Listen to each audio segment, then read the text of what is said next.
Oh, yeah, that's right. You took your test. How did it go?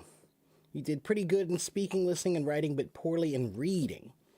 Your mind was kind of foggy at the time. Well, that happens. Well, so you know your score already, or no?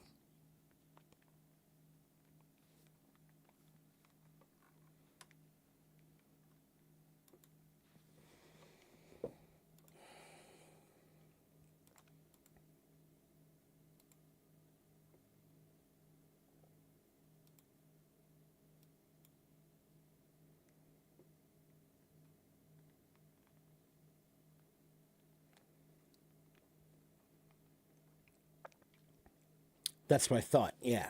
Um, well, you never know. Maybe you did better than you think. Sometimes when you take a test, you think you did badly, but you did really better than you think. Sometimes you think you did great, but you did worse than you think, right? So it's hard to tell.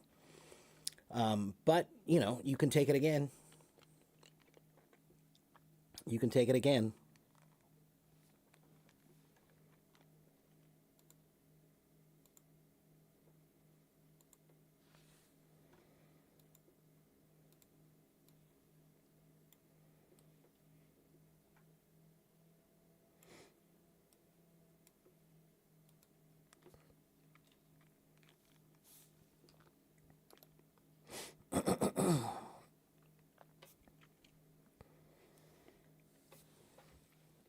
How is everyone doing?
Hmm.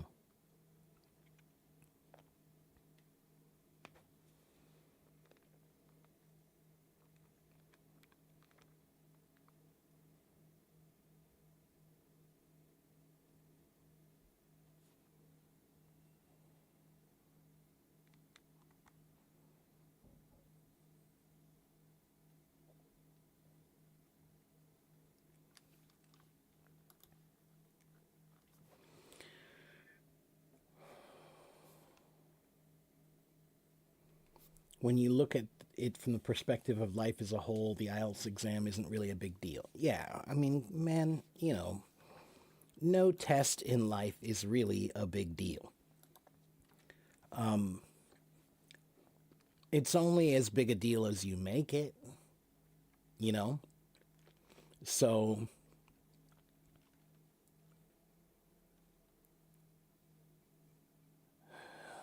that's the thing about caring.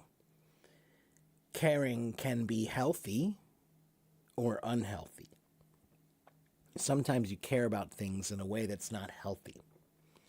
So you have to find that balance.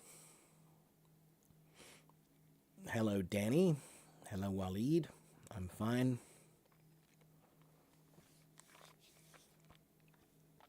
I'm glad you're feeling improvements.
Hello, Umair. When you care about something too much, you're actually worrying about it, right? Yeah, or there's just there are unhealthy ways to care. Like I had a girlfriend, an ex-girlfriend who she used to work out every day. And she was skinny. She was already skinny. So she was kind of obsessed with working out in an unhealthy way. You know, she cared about it in an unhealthy way. She cared about the way she looked in an unhealthy way. It caused her lots of problems, you know, like I don't want to go into it too much, but I'm just saying there are things that you can kind of care about in the wrong way or in an unhealthy way.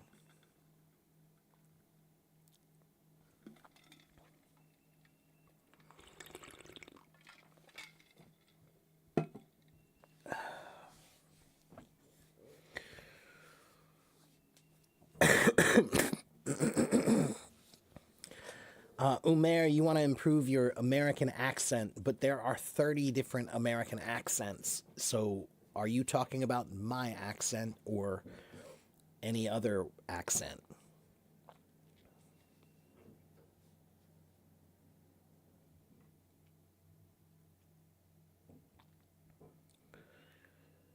And Umair, the fastest way to improve an accent is to learn tongue twisters in that language.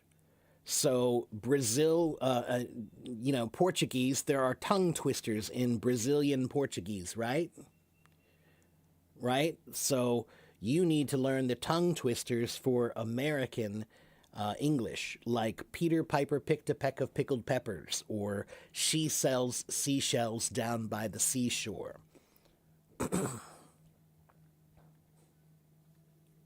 Things like that. And what those do is the only way to properly say a tongue twister is if you have good articulation. Articulation and diction, meaning that your mouth is very, very clear. The movements of your mouth are very, very articulated. Each one is different. It's not just one smooth movement that you can't see the differences. No, it's lots of different movements. Peter Piper picked a peck of pickled peppers. Peter Piper picked a peck of pickled peppers. Peter Piper picked a peck of pickled peppers. I can do that because I make my mouth big. If I don't, my lips will be too lazy and they will fall over each other. Okay, so try learning a bunch of tongue twisters. You can do a search online for English tongue twisters and focus on the ones that are really difficult for you. Like maybe the TH sound is really hard for you, or the American R sound is really hard for you. So find tongue twisters that focus on those sounds that are really difficult for you, and that will be the fastest way to clear them up. Okay.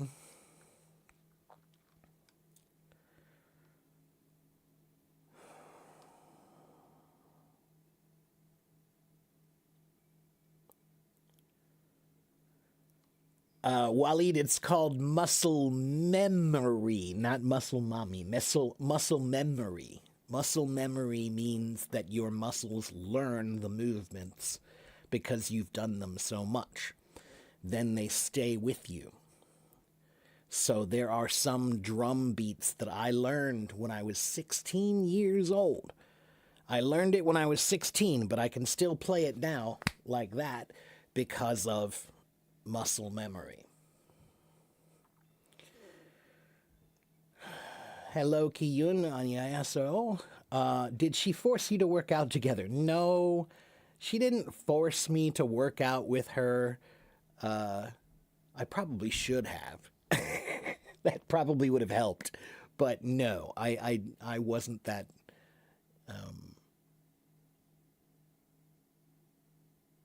I'm not into working out. I like doing work. I like sweating. I like doing things that are labor intensive. But I don't like just going to a gym and lifting things that are there that are heavy for no reason. I like to lift heavy things because I need to move this heavy thing across the yard. Or I like to do work that makes me work out, right? But I don't like to just do exercise. Like, that's weird to me. I don't know why you should. If you have lots of work to do, like physical things that you need to do, then you don't need to do all that. You really don't. That's the way life used to be. Life, 100 years ago, there were no gyms, not the ones like you go participate like this, not where you pay monthly fee and everybody goes every day. No. People worked out because people had a hard life. You had to cut wood. That's hard. You had to carry that wood. That's hard. You had to build your house. That's hard. So doing those things, have you ever seen a construction worker? Have you ever seen a construction worker? Those guys don't go to the gym. They don't go to the gym. They don't need to go to the gym. They work out every day in their job. You know?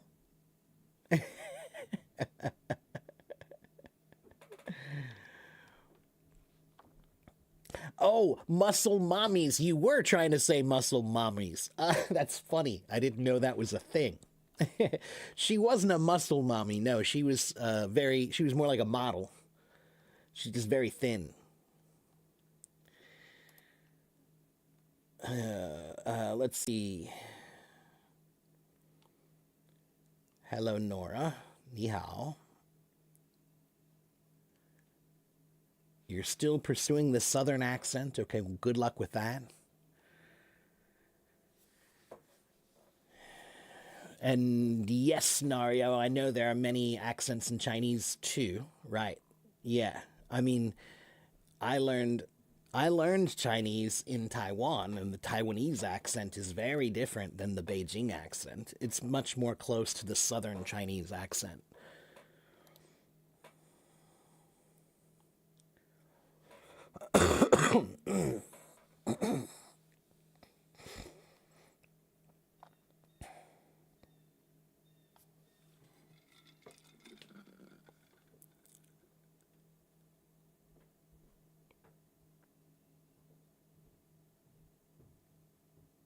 I look good when I laugh? That's funny.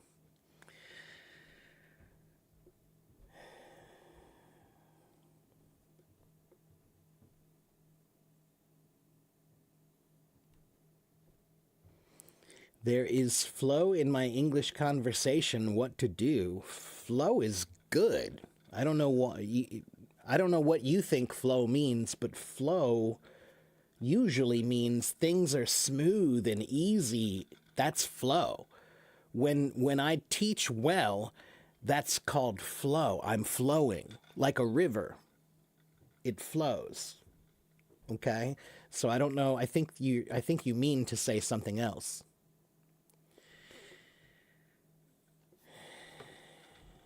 If you work hard, you don't get a good shape, you just get exhausted. That's not true. That's not true, man. That's not true. You just have to make sure that the work you do, that you're focused on working out in a way that is comprehensive, right? So that you try to think about, well, if I did this thing that works out this part of my body, then I should do this thing that'll work out another part of my body, right? So it's like being at the gym, but instead of choosing an equipment, I choose an activity, right? So like, for example, the one activity that I do like that's at the gym is the ropes, those big, huge ropes that you have to move. That is because where did they get that exercise from? That comes from real guys that actually have to move real ropes like that on docks. Those are dock ropes, right? For big, huge ships, right? And there used to be people who have to move those things, and that's how they moved them. You had to be a big guy, you know? So, yeah. Anyway, that's an example of how the gym has now made this thing that was just an activity, part of a job. Now they made that into an exercise equipment.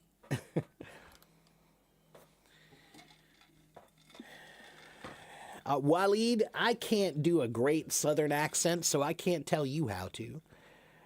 You just got to live with it for a while until you hear it. Just keep pretending the best you can, you know? Listen to Matthew McConaughey a lot.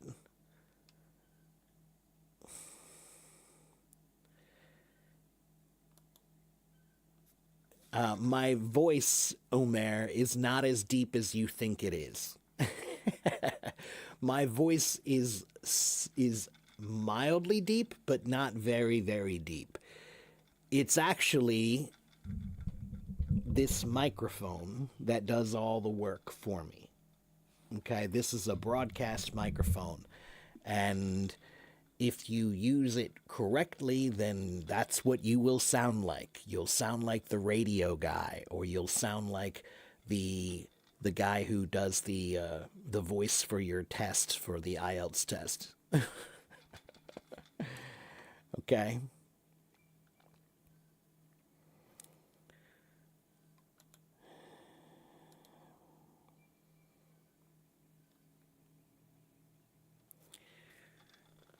Why are the house and real estate in Florida and Texas cheap? Well, I don't know where you're talking about because it's not all cheap. Florida beach property is probably pretty expensive. Most property in Florida, in southern Florida, is pretty expensive. But I don't know about real estate, man. I don't know about real estate. I can't know about everything, Waleed, and there are some things that I just don't care to know about. And real estate bores the hell out of me. After loss of weight, you can get an enormous confidence boost. That's right, you can. Yeah, it's always nice to lose a little bit of weight, you know. But I do think people today are too crazy about it. People are way too crazy about it today. People are not trying to be healthy. People are actually trying to be unhealthy. Because now we're creating a standard of beauty that's impossible for most people to keep. So look at those guys called looks maxers. Those guys, all of those guys, they call themselves looks maxers. They are insane. They are crazy. They should be in a mental hospital. I'm serious when I say that. They have a serious mental problem with vanity. They think that looks matter far more than they do.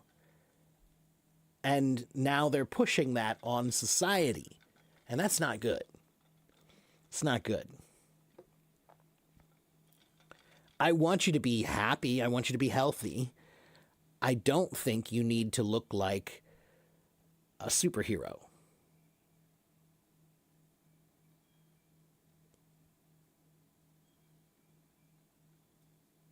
you know?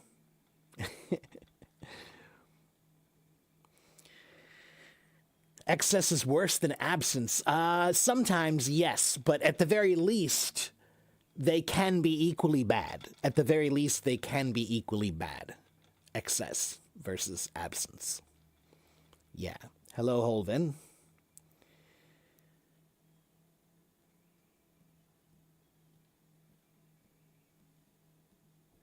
Well, Austin's pretty nice. Austin is the one city I might try to live in Texas. If I moved to Texas, I would probably try to live there. Austin has a wonderful music community and a good artistic community. Austin is like a very different city compared to most of Texas. But I don't know, man. I still don't know. I can't tell you. Thank you, Nora. That was nice of you to say.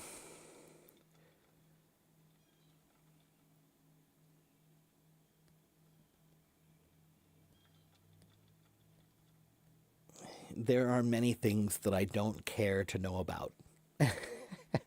There are many things that I care very much to know about, but I prioritize the only real estate that I care about. Let me explain what real estate means to me. You talk about real estate and it means property that you can buy. When I talk about real estate, I'm talking about the amount of space that is in my mind that is available to think about things. So you only have so much space in your mind for things. So I consider, what am I buying up here? What property am I putting up in my mind? How much of that property is in sports? How much of that property is in video games? How much of that property is in silly stuff that doesn't matter? So real estate to me is about how much space you have in your mind for thinking. And you should be more careful about how you spend your money on the property up here, right?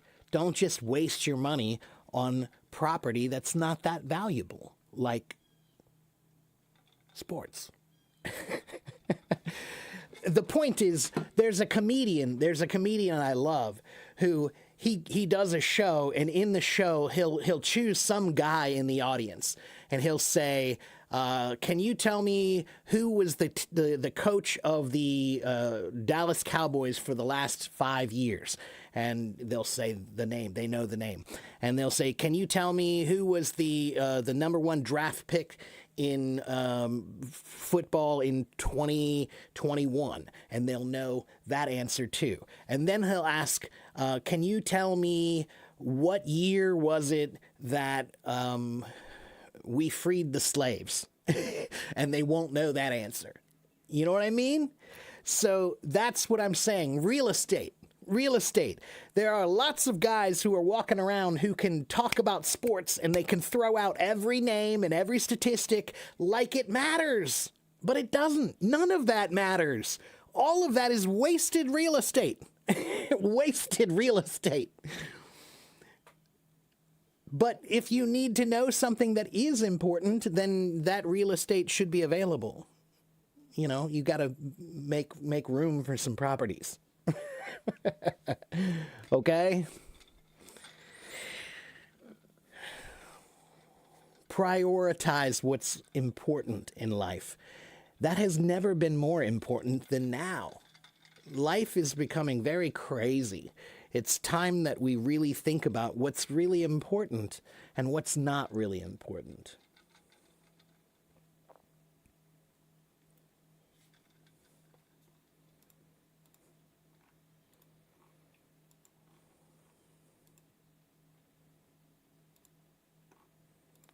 Talk to somebody who lives in a war zone.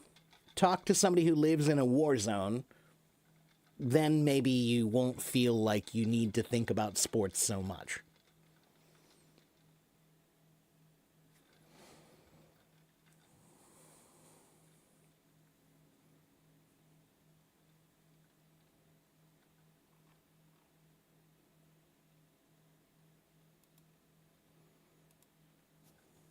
Okay, if you have questions, you should ask me. And I think I'm going to talk to somebody on stage today. I'll take a chance.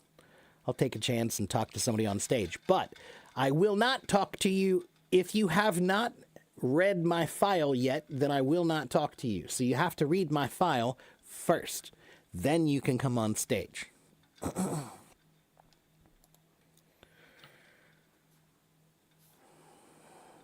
Yeah, in a war zone, people are thinking about surviving and stuff. And that's the point, is if you know somebody who lives in a place like that, then it's hard for me to go say, like, oh yeah, I'm going to go watch a sports game now. I'm going to go enjoy this completely random, stupid event that has no importance in life while my friend is sitting in a war zone. It's a little harder to do those things when, you know? That's how I feel. That's how I feel.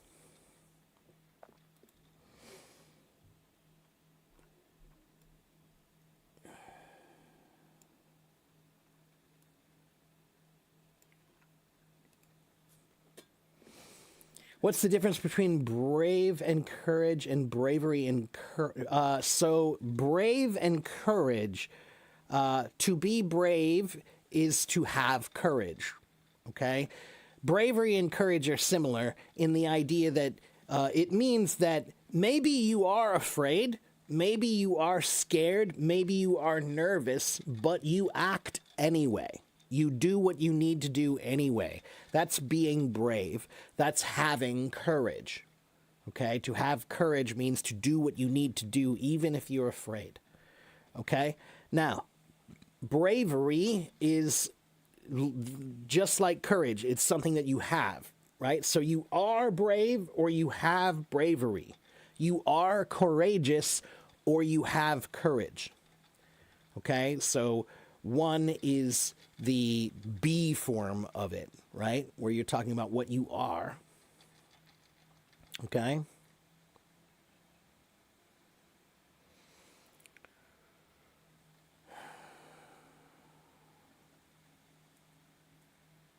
Will I play my instruments and sing? Peter Lee, I don't sing. I'm not a singer. So I never sing, really. And as far as playing my instrument, I wasn't planning on it today. Peter, I sometimes play my drums on a separate live stream, right? Because I have found that most people don't care about my drumming and most people don't care about music. So if I go play music right now, half of the people will leave.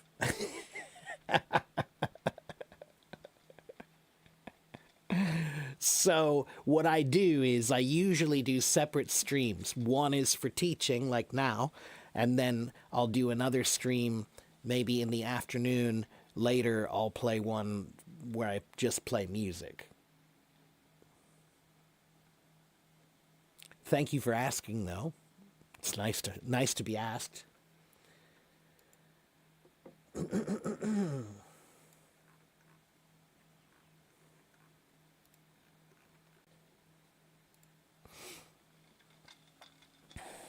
Most of us are not VIP. Larissa, you can also watch me on YouTube if you're able to use YouTube. You can go to YouTube, and this is on YouTube right now. Almost every, 98% of the Hello Talk streams I do are on YouTube at the same time. There's a slight delay, like they're maybe 1 minute or 2 minutes behind, right? So what I'm saying now will show up a minute later on YouTube. But if you go to my YouTube, it's right here.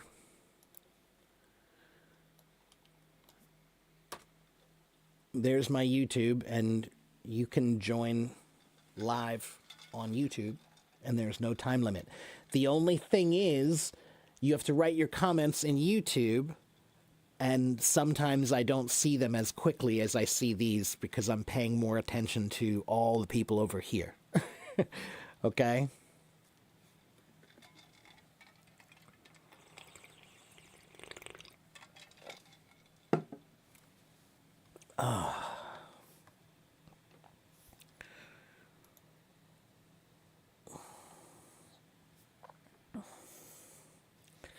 Peter Lee, I know you can't. You'll have to use Hello Talk for now. But I think that I'm trying to get somebody to help me to make a transition because I want to move away from Hello Talk, and I'm going to move to YouTube and maybe Bilibili or Xiaohongshu, one of those two. So, oh, well, you're a VIP here. Then if you're a VIP here, then you can see it here.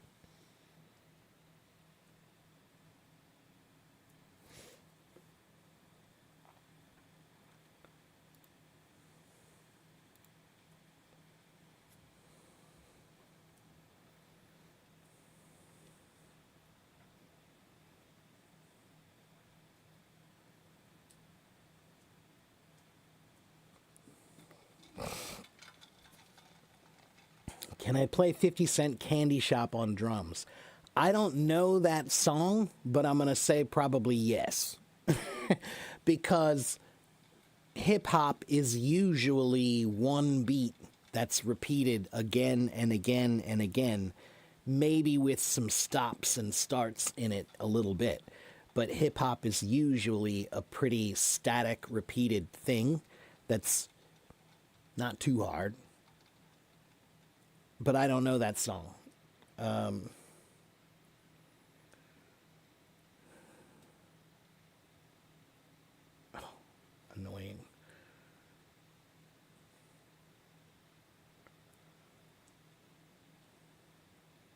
I don't listen to 50 Cent.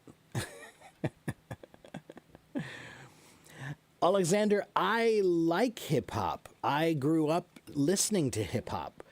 The first, I think the first cassette that I ever bought myself was Van Halen 1984, but the second one was Run DMC Raising Hell. So, and the Beastie Boys. I was big into the Beastie. I still love the Beastie Boys. I love hip hop, but I'm very particular about what hip hop I like. I don't like all of it. A lot of it I hate. Well, I won't say hate. A lot of it I just think is crap. But but I do love a lot of it. Alexander, there's a famous jazz musician. His name is Duke Ellington. His name was Duke Ellington. He's passed away now. But Duke Ellington said there are only two kinds of music, good music and the other kind. So I kind of feel like that. There are only two kinds of music, good music and the other kind. What age do I think it's necessary to start learning English to master the language at a native level? I don't think that it's necessary at any particular age. I think it's generally easier if you start younger, of course. The younger you start in general, the better. Because, Larissa, you should think about learning a language is like learning a musical instrument. So, of course, the longer you play, the better you get.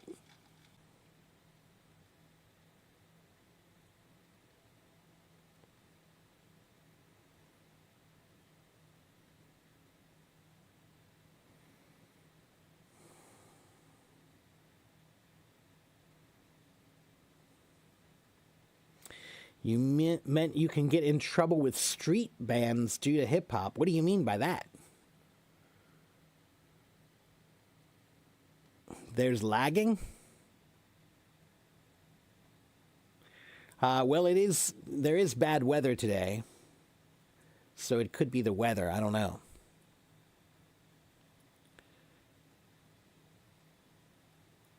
It's okay now, though, right?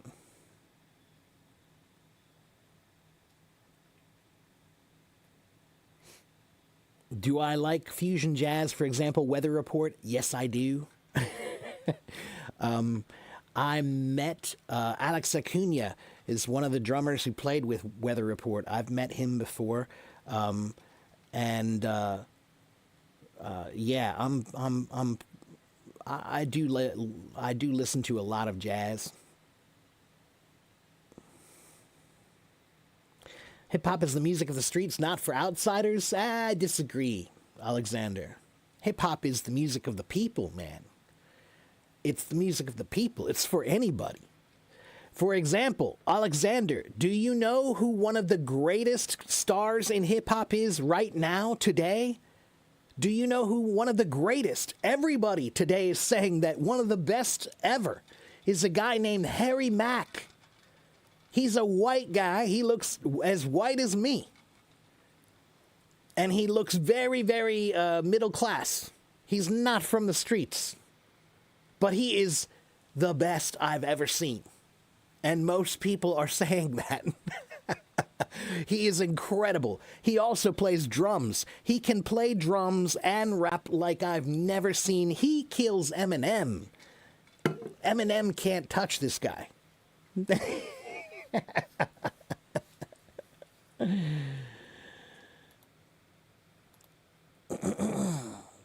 So yes, show, I do like fusion jazz. I like lots of jazz. One of my favorite drummers is Jack DeJohnette, and I also love Steve Gadd. He played with Chick Corea and Weather Report. Well, he did some stuff, not with Weather Report specifically, but he played with those guys and other groups, right? But I'm a pretty big jazz guy.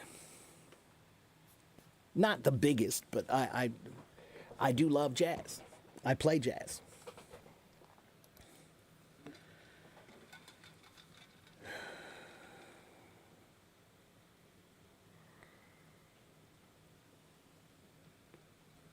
Again, Alexander, that's the thing, man. Like, that's not real hip hop. There is no, those are not real. I'm sorry, but beefs on the street, that's garbage. That's not real. When they talk about that stuff, that's not hip hop. That's not hip hop. That's children.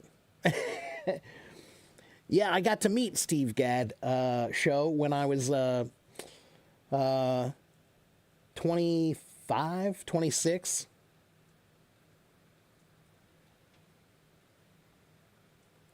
I got a lesson with him.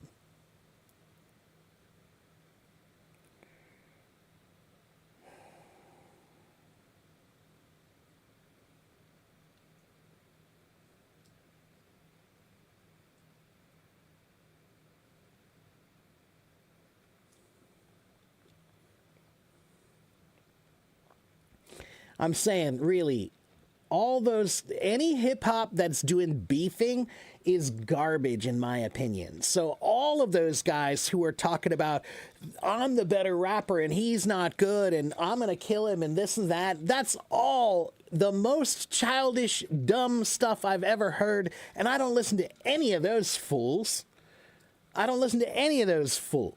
But there are lots of guys who are rapping about really intelligent stuff, man. Really brilliant, intelligent stuff. Yeah, gangster rap is youngster rap. It's stuff. It's children's stuff. It's garbage. I don't pay attention to children. Not when they're adults. Right? If you're a real child, I pay lots of attention to you because I love kids. Kids are great. Kids are honest. But adults who act like children, that I don't deal with.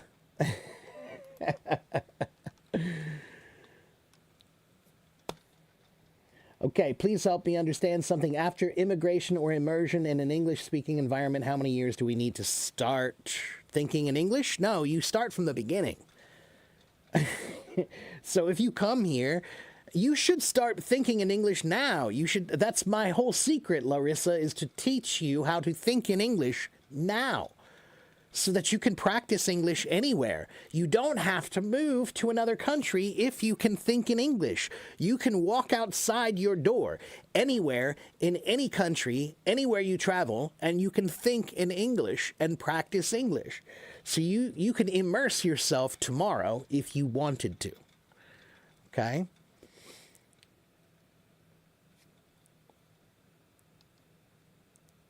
No, you have to train yourself to think.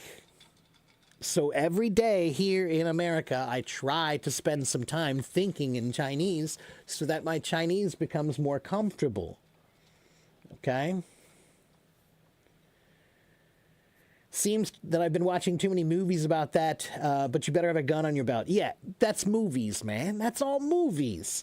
That's how they make money. They make money because they make people believe that that stuff is real when it's not. And I can say this because I used to believe some of them were real too. For example, Ice Cube. Is it? Wait, I always forget. I think it's him. Wait, let me make sure.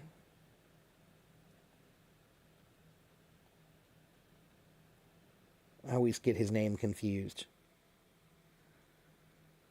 Yeah, Ice Cube. Ice Cube. Man, I used to think that guy was hard. I used to think that guy was rough.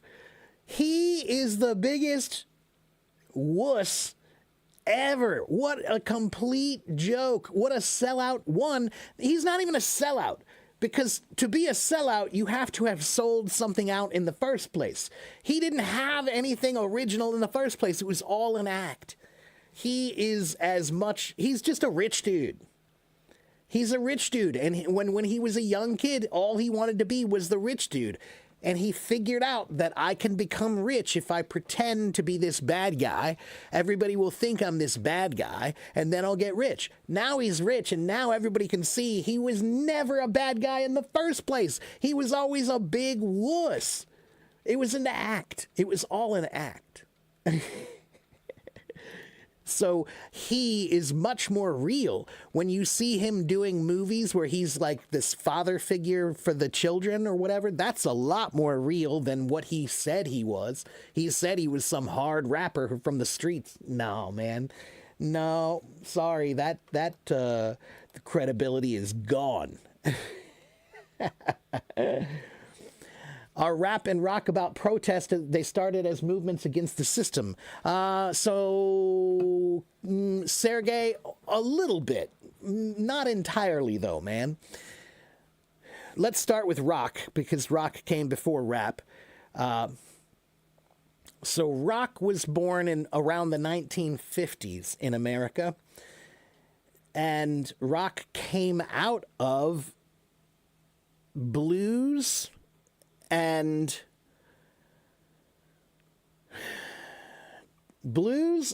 gospel and maybe a little bit of country in there.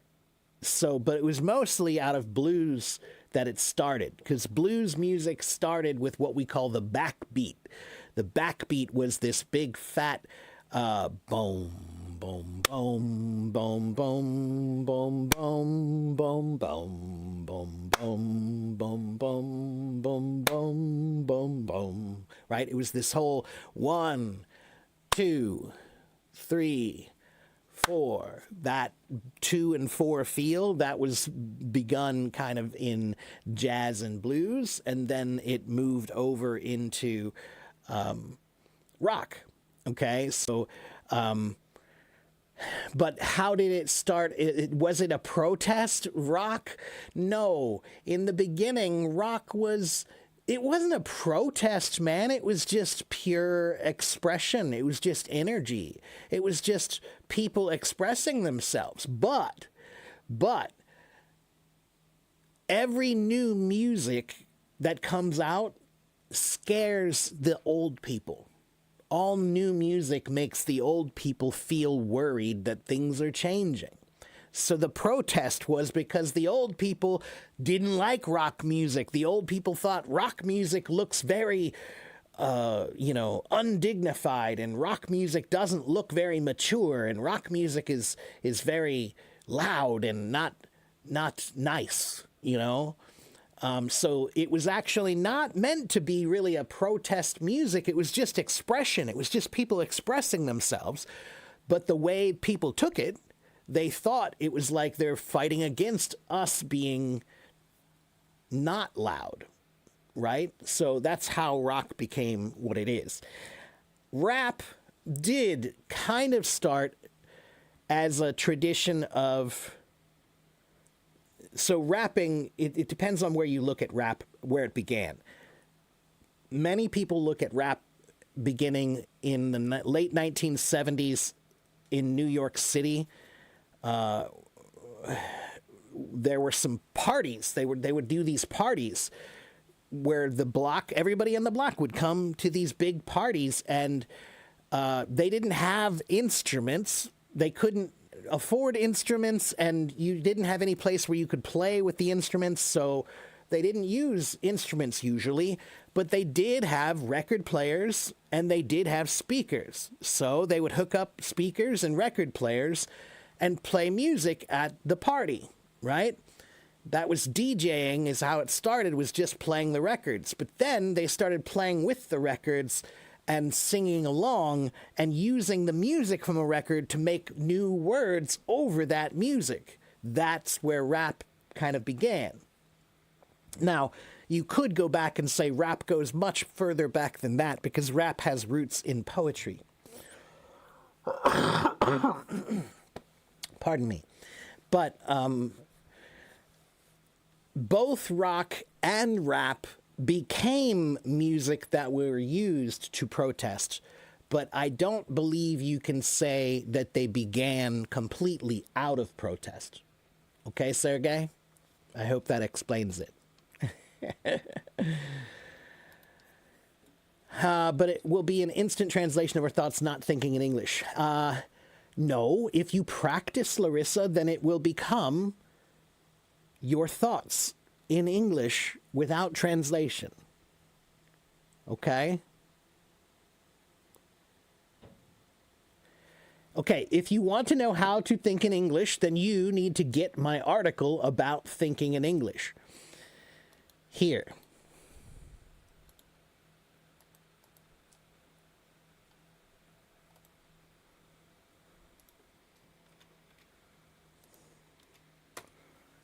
This is my article about thinking in English.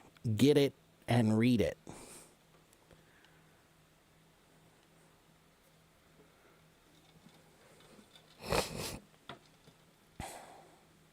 How do I know if my student is thinking in English or simply translating English? Well, usually I can hear it. It's the grammar, right? If you're thinking in your language, then the grammar will come out in your language, right? So many people are using English words, but with Russian grammar or Chinese grammar or French grammar or whatever. So the grammar will often betray you. Like I can tell, oh, you're thinking in your language, but just using vocabulary from English. That means you're translating. So it's usually because it doesn't seem like you have the thoughts ready. It seems like you have to make the thoughts. The thoughts will be ready if you practice. Okay, Larissa? What about Tupac? Tupac was real, but I still have a beef with him. I have a beef with him about why did you have to be so stupidly immature about arguing about who's the better rapper? It's so stupid. He got killed over it, over stuff, you know?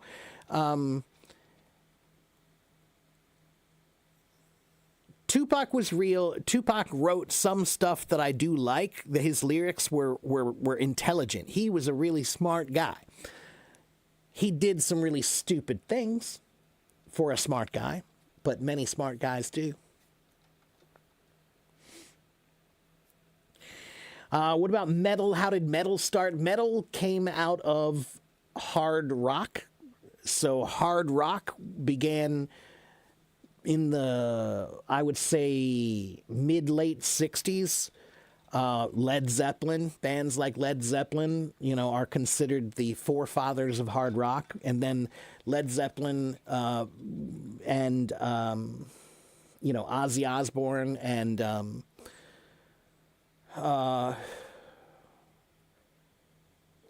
there were bands that just pushed the limit of loud, right?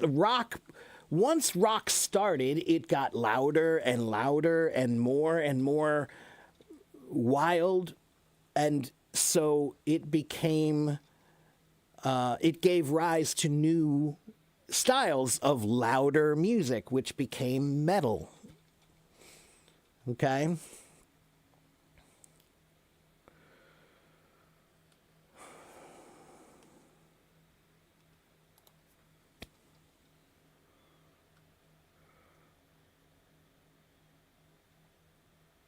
The divine and the devil, that's why the older generation is worried. I don't know that I agree with your assessment on that, but I will say that older people have many ideas that are wrong. And because older people have many ideas that are wrong, they make many incorrect judgments of things because they have bizarre views. That has always been true. Older people usually have viewpoints based on traditions, and traditions always are things that some will survive and some don't survive. And the reason why some traditions don't survive is because some traditions are stupid. So the older generation, sometimes they hold on to traditions maybe that are not always useful. Sometimes they are useful. Sometimes the older people are trying to tell people that the old ways maybe could be valuable. But the thing is, it doesn't matter because time doesn't stand still and you cannot go back in time. So every day is like stepping into the river. You never step into the same river twice. Every time you step into the river, it's a new river. That is time. So when you talk about, the good old days and how things used to be and we should go back, you can't. There is no going back ever. And even ideas must evolve. The only things that survive in this world are the things that can adapt and change. That's what survives. That's what we have learned about life. Life is about adapting and evolving or dying. That is the lesson to be learned. You must always be looking for how you can adapt and evolve. That doesn't mean that you should always give up on the things that came from the past, because sometimes the things from the past are right. But you have to be sure they're right.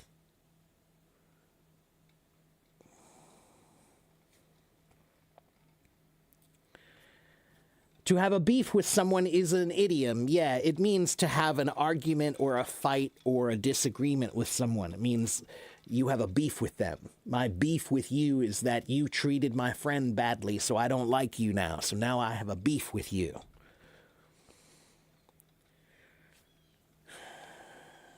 Yeah, sure. I can invite some people on stage to talk to me. I only talk to one person at a time, though. Okay, I never put two people on stage because it's too complicated. I don't like it. So I do one at a time.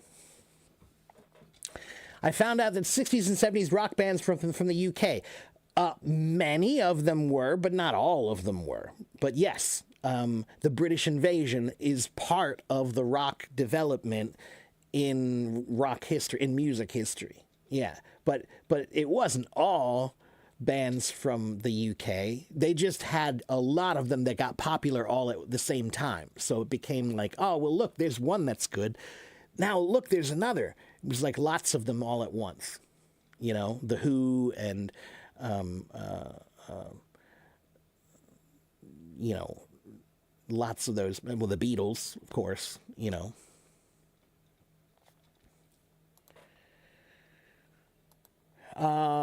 Where can I down this app? Oh, Nora, do you mean my file?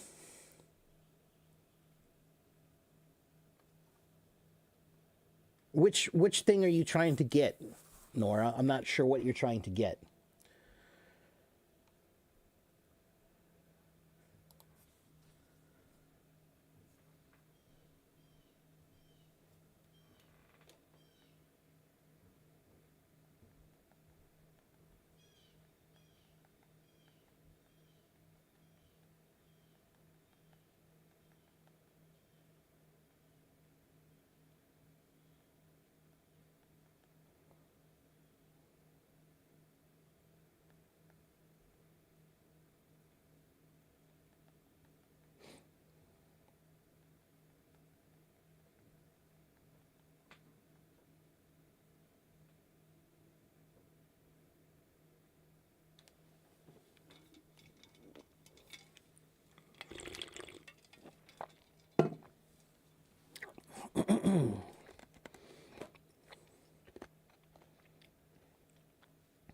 And Sergey, I just did a check myself, and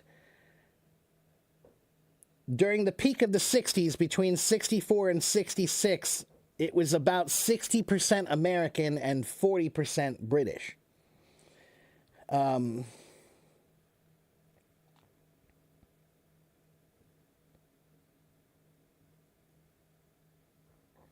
So it never really got above 40%, man.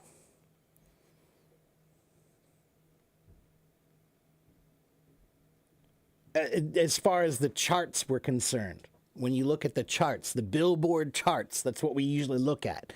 And when it comes to hits and popularity, the British invasion was huge. It was huge, but it was still not as big as an American as the American rock scene. There were many, many, many, many more rock bands in America because America's big, man.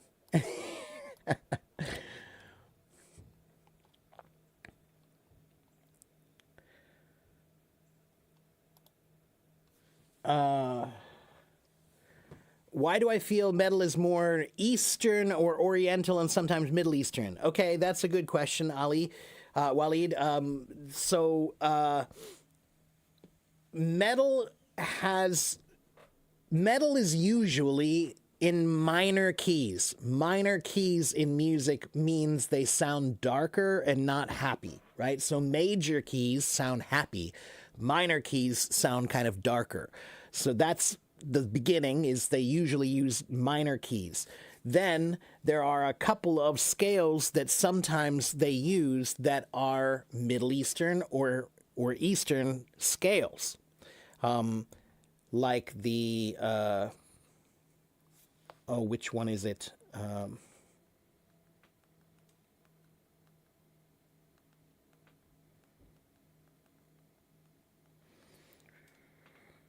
Um,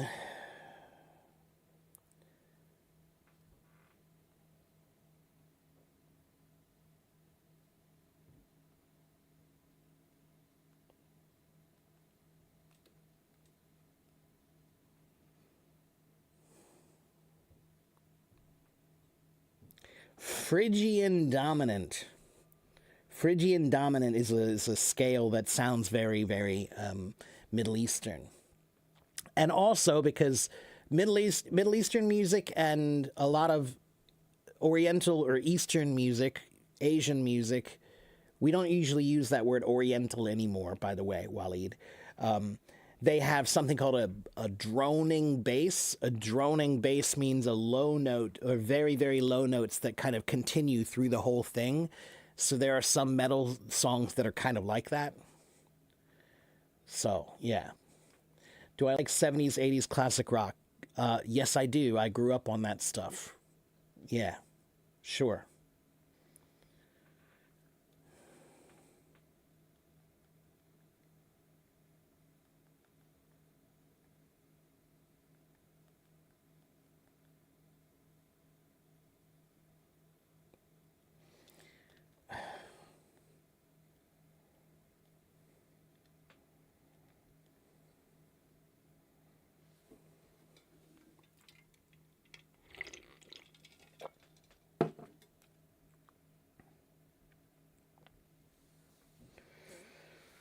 Carry on, my wayward son.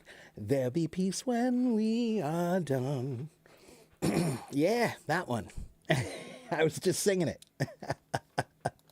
Sure. Yeah, I grew up on that stuff.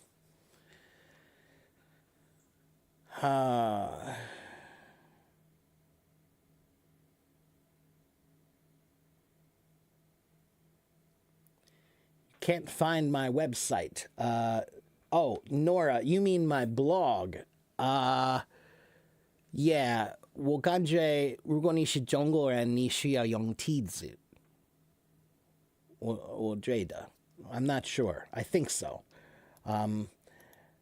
If you want to read my blog, I think you might need a VPN. But I'm not sure. I'm not sure. Can anybody tell me that? Can you guys read? Can you guys open my blog in China? Can beef be a verb? It can. It's a slang term, but yes, it's only a slang term. Beef is only a slang term. It's not a real term, right? I mean, or it is, but beef is a noun usually, right? Beef meaning meat of the cow. But to have beef or to beef with someone, that is a slang term that means to have an argument or disagreement with someone. Okay? For my blog, Kevin, for my blog where I have my articles about English, or for my website. Yeah, so there you go. I guess you have to have one.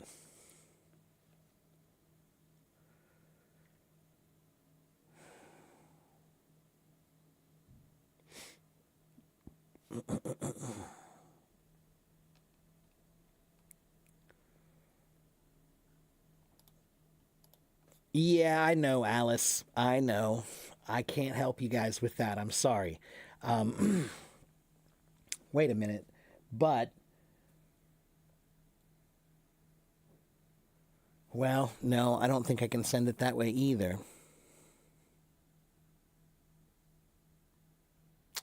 Yeah, unfortunately, I think that this blog site is just blocked.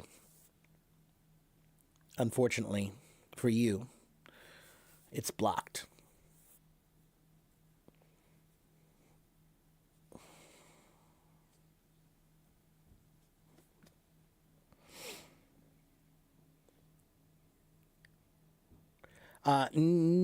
So where does beef come from? Let me remind myself.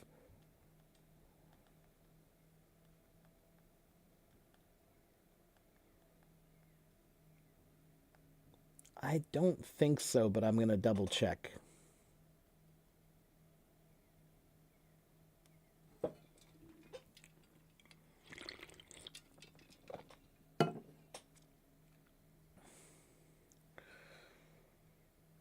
Ah, no. So this is actually an interesting one. To have beef with someone, the original meaning of the word beef started in the military in the late 1800s. The American soldiers used to complain about the quality of their rations, the food that they were given. And the beef was usually very low quality, right? So the idea of beef being a problem started with complaining about the beef that they were being given when they were soldiers. And then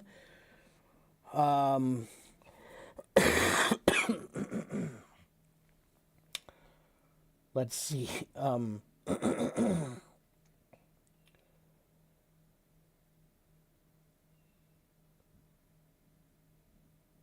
Then the other possible meaning or where it comes from is from farmers, from sheep herders and cattle herders. So a long time ago in the American West, they had, maybe one ranch had cattle and one ranch had sheep, and they would fight over the land where they were supposed to eat, right? The grazing land. And so beefing was talking about their conflict with farmers, with, the conflict between farmers. Okay?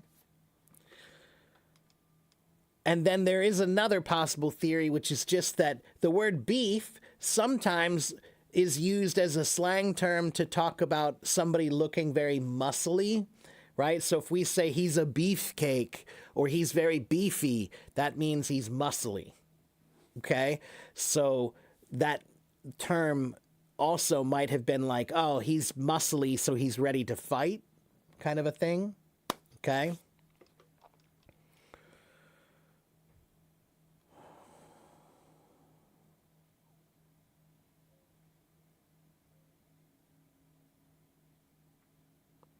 You wish you could find a full video of the Woodstock Festival 1978. So Sergey One of my students, one of my drum students many years ago, his father was the drummer in a band called Mountain, and they played at Woodstock in 1978. And so I used to teach drums to the son of a drummer that played at Woodstock. I thought that was fun when I found that out. Norman Smart. Norman Smart. What a crazy old man, but he was a great guy.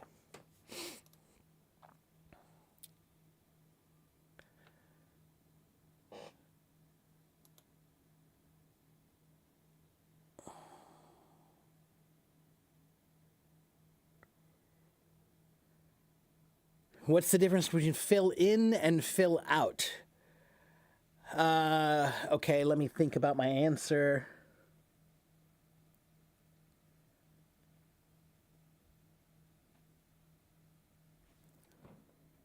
Wait a minute.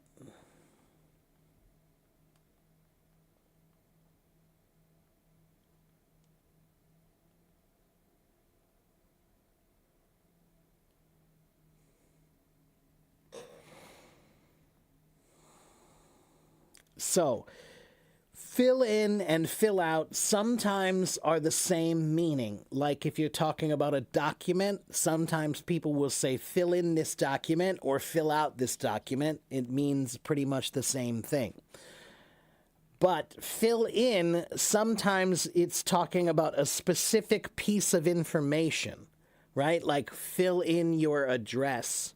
Okay, you forgot to fill in your address when you were filling out this form. So maybe there's a form with many, many lines, but you forgot one.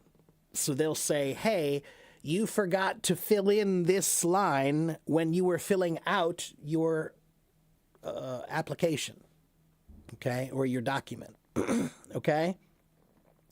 Fill out is talking about a full document from start to finish. But fill in is also talking about fill in the blanks. Fill in the blanks when you have a sentence. If you have a sentence, right, that has one word missing, right? So if I say,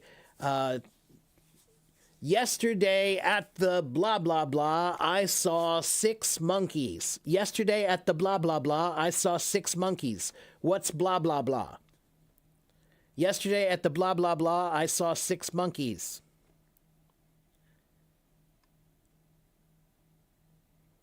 Fill in the blank. That's the blank. So yesterday at the zoo, I saw 6 monkeys. So the word fill in is talking about, sometimes it's talking about one thing. Fill in this line, fill in this address, right? That kind of a thing. Fill in the blank. But fill out is talking about a whole form. Okay? Do all Americans have to fill out the 1040 form by April 15th? Mostly, yes. Mostly. In some way, yes. Let me make sure I didn't miss anybody over here. Good, I didn't. Hello, Normal. Okay.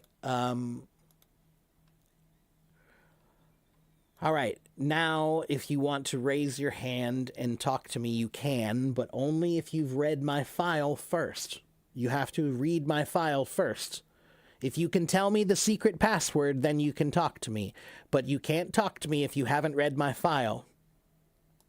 So, Pranev, have you read my file yet, Pranev?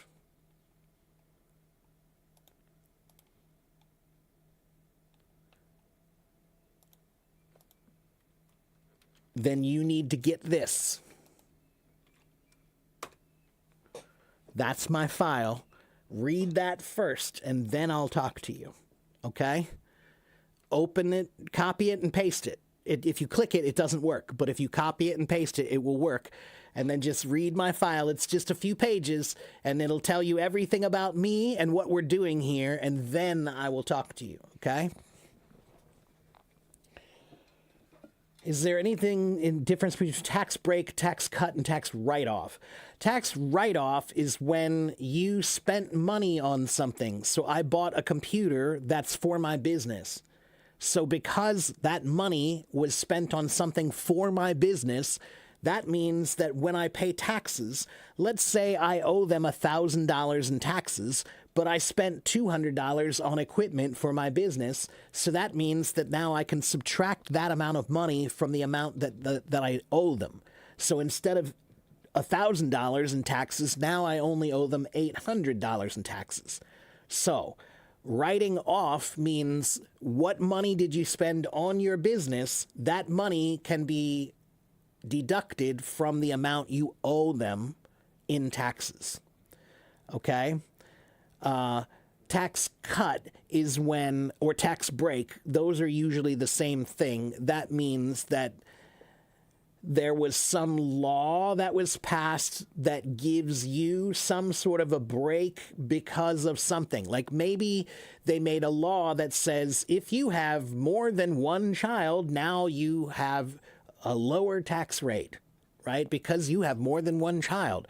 So that is a tax break because, or tax cut because you have more than one child. Okay? Tax cut is often talked about in government, right? They're cutting taxes for the wealthy because, you know, they don't have enough money already.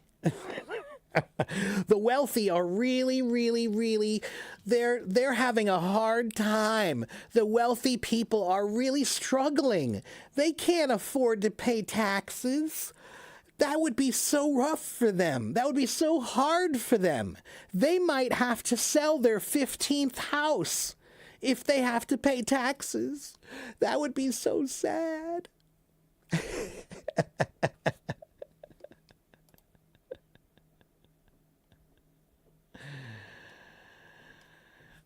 Pranev, I know you didn't read it because if you did read it, then you would know what to tell me.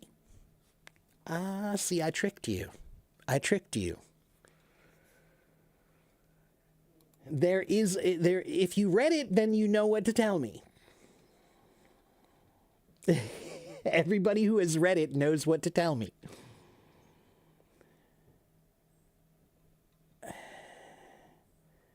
A link for synonyms. Normal, it's thesaurus.com.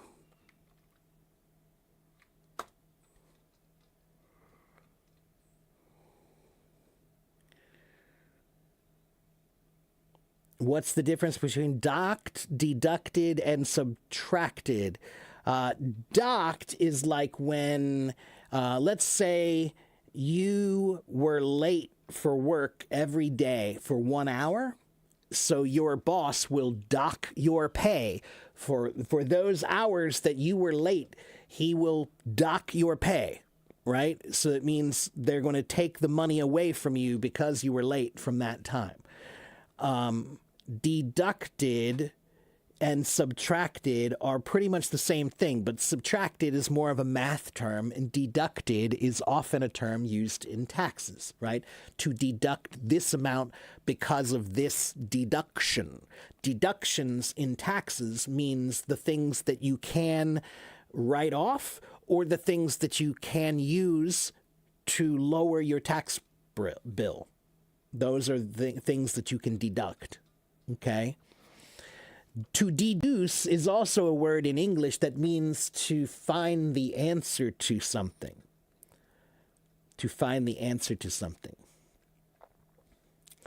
Pranev, that's still not the answer, man. That's still not the answer.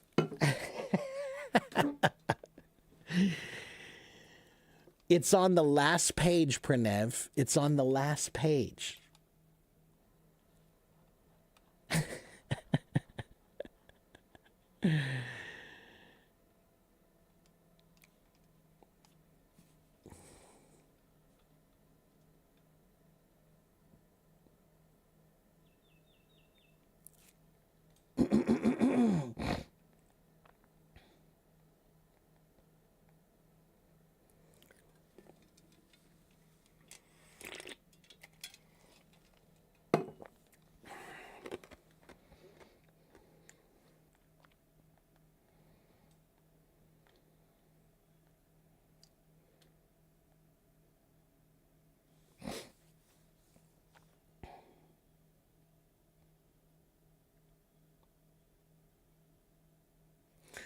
What does the word? What's the meaning of recalcitrant? Recalcitrant means like really stubborn and always fighting against someone.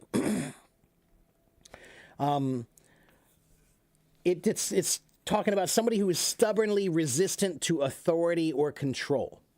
Okay, if you're stubbornly resistant to authority and control, then you are recalcitrant. The original meaning of this word, Adnan, the word re means again, and the word calcitrant comes from the Latin word calcitrare, which means to kick.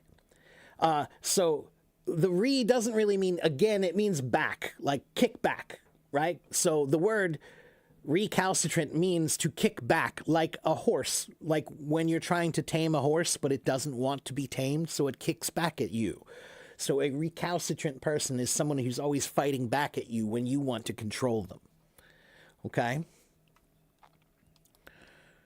What's the difference between isle and island? Alejandra, nothing really.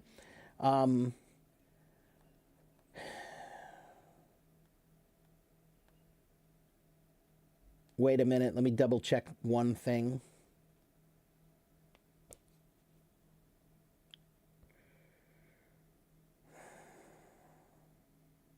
Yeah, so they are exactly the same thing, Alejandra. The word isle with ISLE, that's really just the more poetic way to write island. Okay, so the word island is usually the word we use when we're talking about geography and land, right? But the word isle with an ISLE is usually the word that we use when we're talking about something more poetic.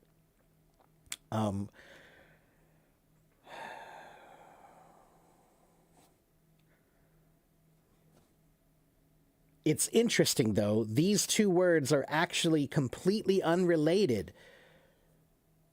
So the word island, ISLAND, comes from the Old English word Igland, which was originally spelled ILAND with no S in there. How about that? That's interesting. But the word isle, ISLE, that comes from the Latin word insula.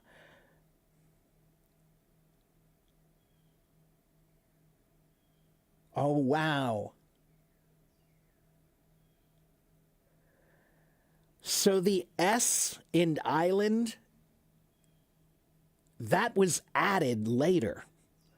In the 16th and 17th century, they added the S to this word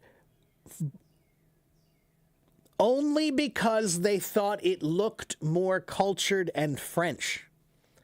They thought if you add the silent S, that it will make it look more cultured and French, so they added it. So the word island was spelled ILAND before. Then somebody said, but I think it will look better. It'll look more like a French word if we put the S in there, but don't say it.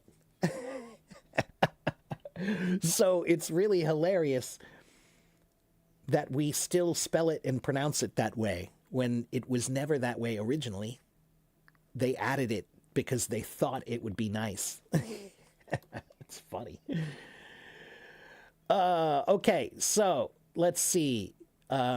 Is range and spectrum the same?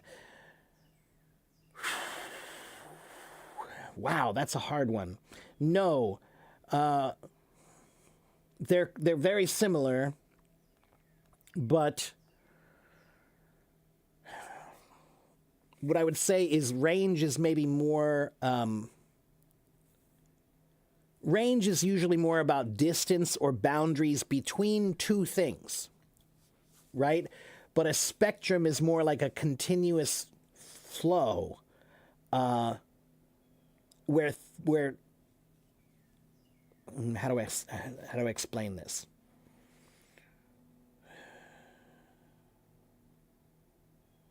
So spectrum is usually talked about when we're talking about things that you can't measure in very specific amounts. It's usually more like he's a little bit this way or he's kind of this way. Like you can't measure autism. That's why we say it's on a spectrum. Autism, there are some people who are very autistic and you can see it clearly. But there are some people who are a little autistic and they do have some issues or some symptoms of autism, but mostly you can't tell, right? So that's why we call that a spectrum. It's not something that can be easily measured, but range is usually something that you can give numbers to, right? So you know, if I say you can go to the store and buy a toy, but it must be between $20 and $40, that's a range. I gave you a range. Okay, a range is something you can specifically tell people the numbers, but a spectrum is not something that usually can be described in such easy numbers. Colors are also done in a spectrum because colors fade from one to another. It's not like it's like an obvious change. It fades from one to another, right? Okay, language is power. Now Pranev got it. All right, Pranev, give me one more minute. Let me finish answering these questions, and then I'll see if I can talk to you, if you're still there. How to understand the word cap. Can I say cap 1 at 5% or lower? So the cap, a cap is this. It's a lid. This is the cap of my cup. A cap is this. It's my hat. It's on my head. It's something on the top, right? So to cap something means to put a lid on it, put a top on it, put a range that's specific on it, right? To cap it at 5%, right? That's where you're going to stop. No more than 5%.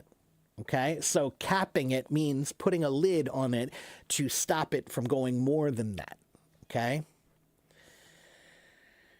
Can of worms. Can of worms, it's about fishing. When you go fishing, right, you get some worms, right? And you have worms in the can. And when you open the can, now the worms all come out and they're all going all over the place. And it's like, oh no, get that worm and oh, get that worm. Oh, get that worm. They're going everywhere. So when you opened that can of worms, it means you started something that's now a problem, right? So if I tell you, you don't want to open that can of worms, I'm saying this is a problem that you should stop talking about. Don't talk about that because it's going to make bigger problems. Okay? That's a big can of worms that you don't want to open. Okay? That means if you start talking about that problem, it's going to be a bigger problem. Okay?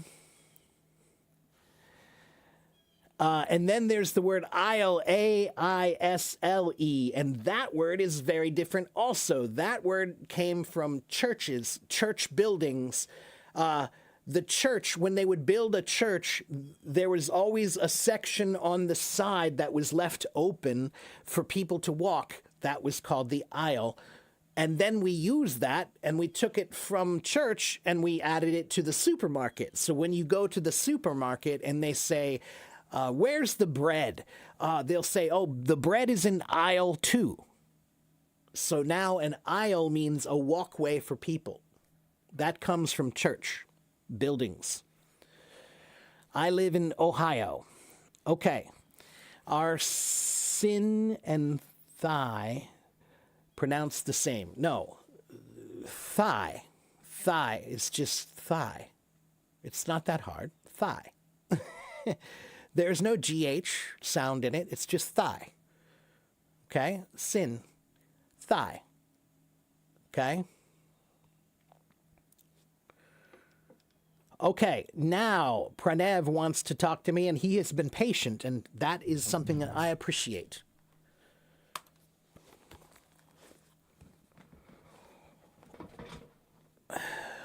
Hello, Pranev.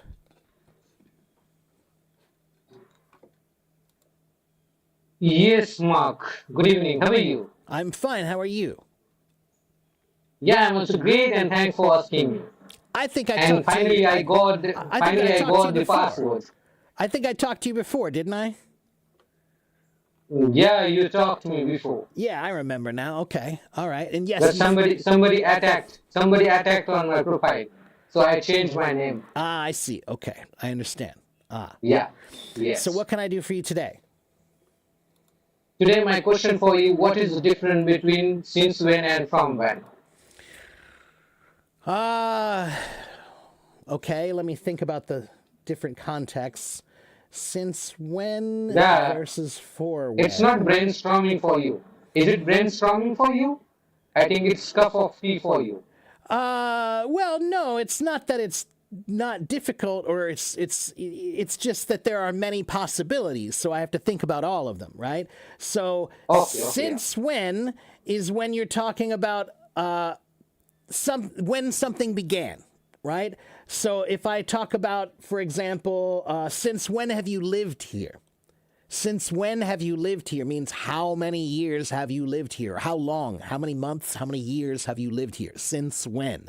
So we're talking about Okay. when did you start, right? Or it can be a challenge. Sometimes, or like somebody will say, for example, maybe somebody says something like, I'm going to make dinner for us tonight and I'm going to cook better than anybody ever before. And you say, since when are you a good cook? And that means like you're saying like, really? You're going to cook? You don't cook, you know? So since when? Sometimes we say since when it's kind of like you're challenging somebody. Like somebody says, I'm going to get an A on this one because I'm going to study really hard. And you say, since when have you been a good student? Like you're challenging them Okay. when they say something. Okay. Since when have you been a good speaker? Right. So if you're saying, oh, I'm a really good speaker, I'm going to do it, but you don't think so. You don't think I'm a good speaker. Then you'll tell me, man, since when are you a good speaker? You're not a good speaker. You shouldn't do it. No. Okay. So since when sometimes is like challenging somebody or sarcasm, right? Yeah. If you say, I'm the boss now, and I say, since when? That means, no, you're not the boss, man. You're not the boss. Since when are you the boss? You're not the boss, right? Okay? Since when have you been a good singer? Right. So I said, I'm not a good singer, right? So you said, yeah, that's right. So if I say, oh, I'm going to sing, and you say, since when have you been a good singer? That's saying, like, yeah, you shouldn't Yes. sing, right? Okay. And then, let me see. The other one From was when? From from, when? from From when? when? One What is moment. the difference between in this situation we can use this? From when? From when it has been raining, is it correct? No, not exactly. So since when is more carrying like talking about disbelief or sarcasm. From when is usually more factual. So for example, Okay. It's from when it's is like time. yes, from when is this photo? If you have a picture, if you show me a picture and I say, from when is this photo? I'm saying, what year is this picture from? Specifically, It shows the factual. time. It shows the time. That's right. Yeah. If I say, let's see, what's another example of from when? From when does this document date? So maybe I'm looking at a document and I want to know how old is it. So maybe I'll say, from when does this document date? What date is it from? From when? Okay. Okay, I got it. Yeah. So that one's just more It basic. shows the specific from when it shows the specific time. Like That's right. from Yeah. when Usually. Yeah, that's from right. from when have you been studying?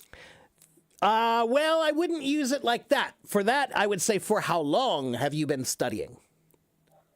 Right? For Right? From when, to be honest with you, from when is not a very common way to start a sentence or to say it. so from when have you been walking? Is it correct? You could say, from when have you started the job? Okay, Right? So that means like, okay, for how long have, but then remember, Pranav, in English, there is always another way to say it too, right? So I could Yes. say, from when have you started your job? Or I could say, how long Since have when? you worked here? Or since when have you worked here? Right.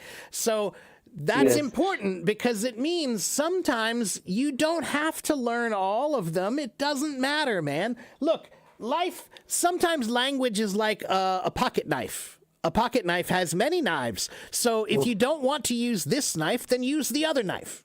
Right? So We have to tilt it. right. So what I'm saying is if you get confused or you feel unsure about saying English in one way, that's okay. Say it in another way. All right? Yes. There are multiple ways. Yeah, to sometimes speak. Yeah. students get so stuck on one way that they get really frustrated and then they forget that, you know what? There is another way I could say this that's a lot easier. Okay, so when I got it. when we're learning a language, sometimes you're trying to know every door. You're trying to know every possible door. But sometimes you don't need to know every possible door. You just need to know this one is unlocked. This one right here is unlocked, so I can use this one. It works. This one is good. It's unlocked, right? Yeah. So there are 4 doors, and they all work, but some of them are not as common, people don't go in there so much, right? But this door is unlocked, and people use it all the time, so that one, use it. Right? Language is like that, Yes. you know? Don't get stuck on trying to open one door. Just try a different door. Okay? I got it. I have another question. Okay. Can I ask you? Sure. Yeah. My question for you is, I can speak general English, but I cannot able to articulate my thoughts. Whenever anyone gives me any topic, at that time I stuck. I cannot able to speak or I cannot able to articulate my thoughts one by one after one. Okay. How often do you do that? I did like most of the time I speak in English and in general way I can speak Okay. But like what I 50 mean is, 60%, but you said that people wanted to talk about a topic and you can't. So what I mean is, how often do you do that? You need to do that a lot. If you do it a lot, then you'll get better at it. So, for example, I love Socrates and Plato. Plato's The Republic, right? I read Plato's The Republic, and what did I love about that book? That book is just a bunch of guys arguing about something, and they're just talking until they find a conclusion. And that's it. They just discuss something until they understand or they feel like their answer is clear, right? That is Greek philosophy, is just talk about it until it makes sense. That's why I love Greek philosophy. So what I'm saying is you should do the same thing.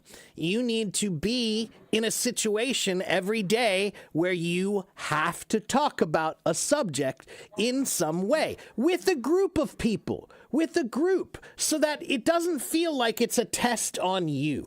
This is the way they worked. In Plato, one guy would say, hey, what do you think government should be? And the other guy would say, well, I think maybe it should start with this idea. And then the other one would say, well, that's pretty good. But yes, government like that government is not working nowadays properly. They are doing too much corruption, Right. and they are not concentrating on the ordinary people. They are just point. grabbing the money like this. Yes, but the point, Pranav, is that each person would talk and it was a shared conversation. So it didn't feel like the pressure is on one person. They're trying to help each other to find the answer. So you need a group of people that you can talk about subjects like that, where you can say, hey, let's talk about music. Let's talk about music. Is music good? Why is music good? And then you have a group of people where you talk about, is music good? Why or why not? And then you help each other try to find the answer.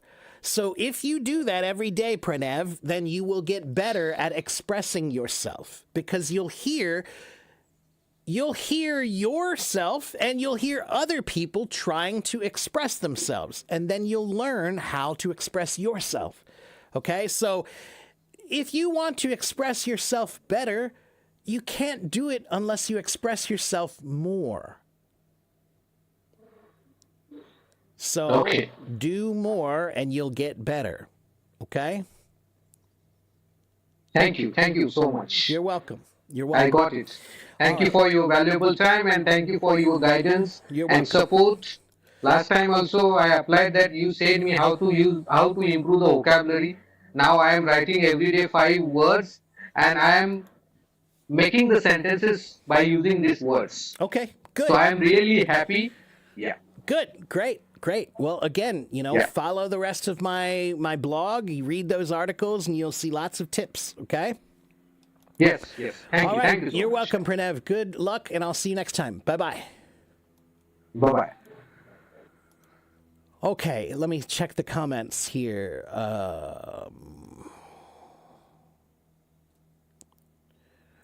Oh, Andy, a tomboy just means a girl that likes to do rough things, like a girl that likes to play in the woods, and a girl that likes to play with frogs and turtles, and a girl that likes to play in the dirt, and not a girl that likes to just do pretty things and stay pretty all the time. So a tomboy is just a girl that likes to do things that boys like to do. It's kind of a stupid word because it's not really true. There's no such thing as a tomboy, really. It's just people judging.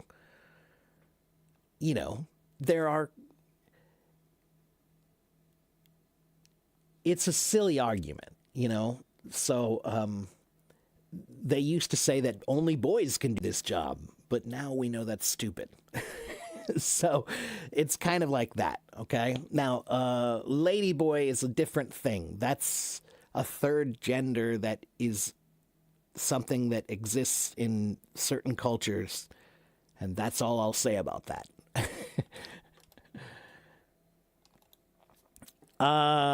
What's the meaning of hoy small fry? Maybe it was hey small fry. Hey is just hello. Small fries means it's just a cute way to say somebody small, somebody short. So when you see somebody short or small or a kid, hey, small fry, come over here. Fry, the word fry, if I remember right, it means baby fish. Baby fish are called fry. So small fries, like, hey, you, the little fish, come here. Okay? Since when you, so no, why would you? You wouldn't. You would say, since when have you? Since when have you worked here? Since when did you work here? Since when did you start? That kind of a thing. Okay?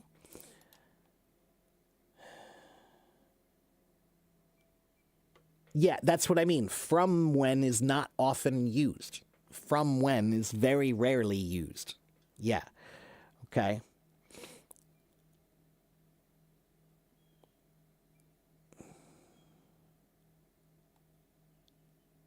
Okay. Guys, hi. I'm a teacher. This is my classroom. You came to my classroom. So when you come to my room, you have to do what I am doing. Okay? I am not here for you to just do anything you want to do. So when you come into my room, you don't get to tell me, hey, talk to me because I want to talk to you. No, when you come into my room, you are in my room. You have to pay attention to me and what I am doing. Understand? Everybody wants to talk to me. Okay? When you come in here and say, I want to talk to you, great. But are you listening? I'm glad you want to talk, but can you listen? Because in a classroom, the thing you need to do is listen, not talk. Okay? What's the difference between things and stuff? Nothing. 这是东西，一样的，一样的。Okay?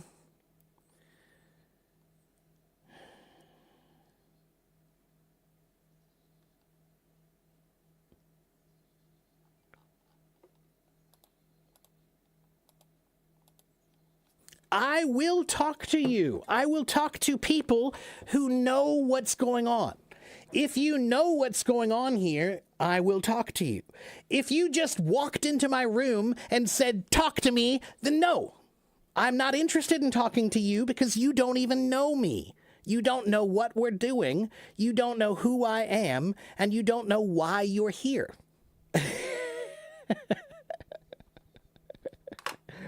All right?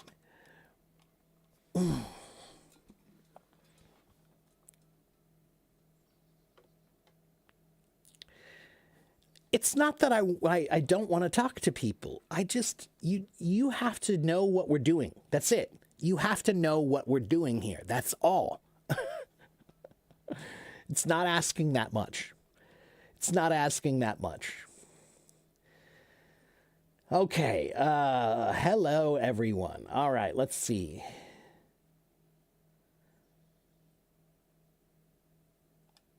You like the phrase of my glass? Yeah. You can't fix stupid.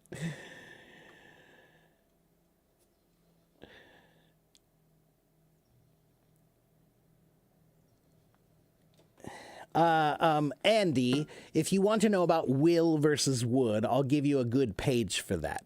Okay.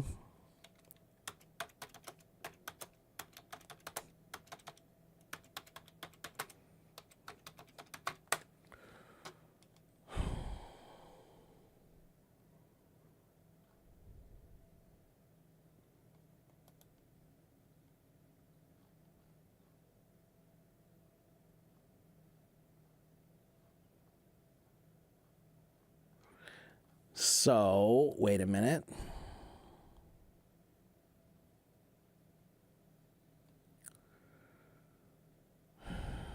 There's one page I'm looking for. Yeah. All right, so here's will. This is everything you need to know about will.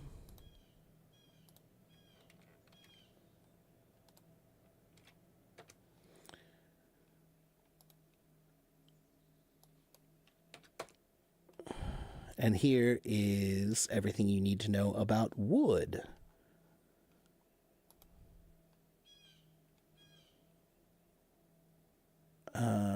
Wait a minute. Let me find the right one.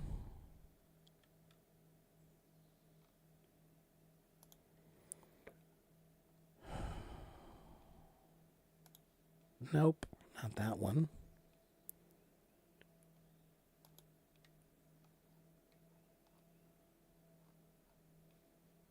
Nope.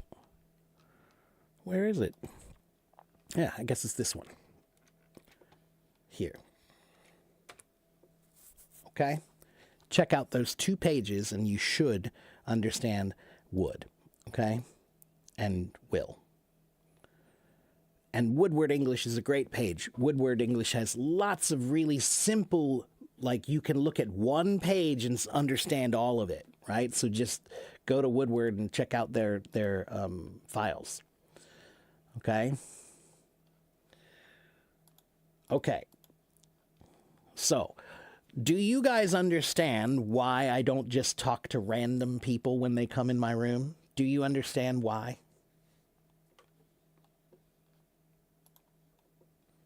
Hello, Miguel. How are you?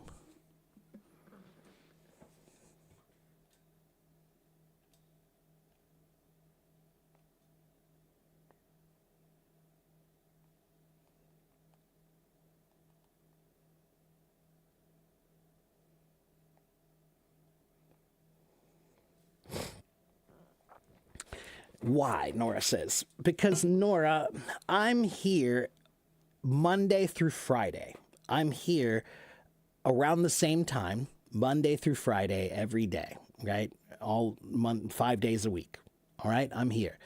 And I have about 90,000 followers here. And every time there are about 50 to 100 people in my room. Okay?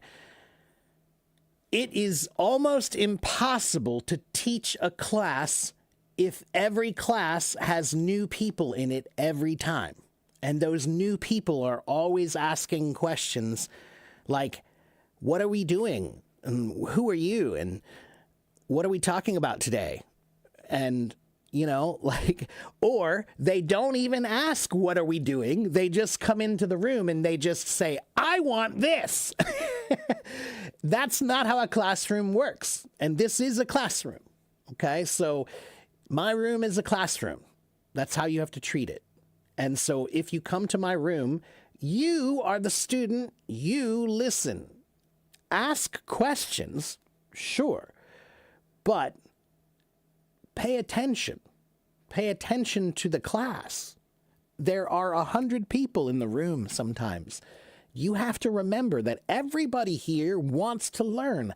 Everybody is trying to get help from me. So when somebody comes to my room and says, hey, I don't know you, but can I talk to you? It's like they just walked into my class and they said, hey, I don't know what you're doing. I don't care what you're doing, but I want to talk to you. I know you're teaching a class right now, but hey, I don't care about that. I want to talk to you because I don't care about them. I want to talk to you. Okay? And yes, just pay attention. Yeah. And I think I've earned that respect. I think I've earned that right because I've been here like 1,400 times. I've been here. 1,400 times I have been here.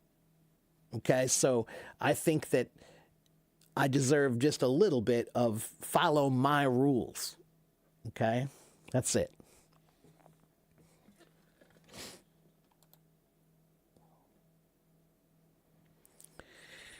Yeah, they didn't take the time to listen and try to understand what's going on. And there are so many people like that on Hello Talk. I think that most people on Hello Talk, they just click on a live stream and say, talk to me. They don't pay attention to anything. They just want to talk to somebody about something. So they just click and say, talk to me.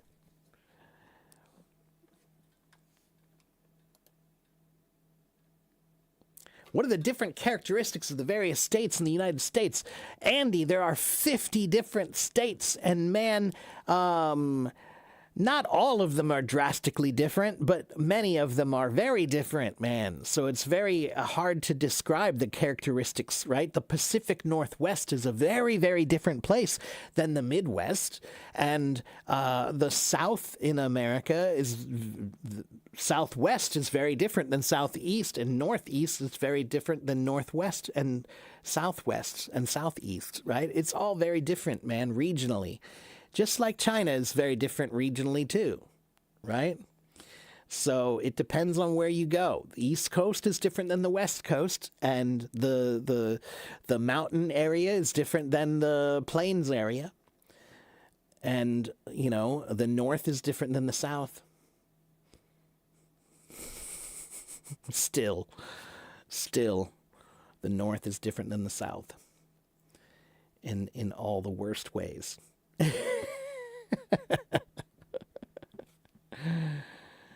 So I can't tell you every single state, the characteristics, but they all have their charm. They all have their charm. Okay. Again, if you want to talk to me, you can. You just have to know who I am and what we're doing. That's all. That's a crazy thing to ask, I know. It's such a crazy thing to ask. You have to know what we're doing and who I am.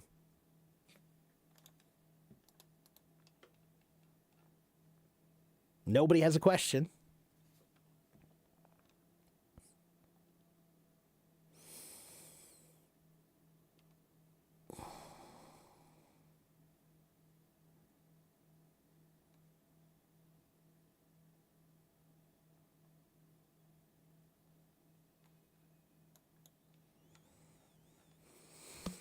All right, well,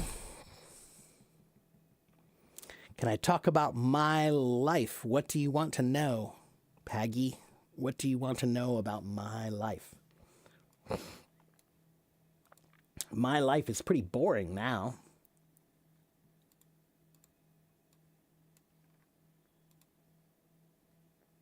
but I had a pretty exciting life for a long time, so I don't feel I don't feel a need to be exciting anymore.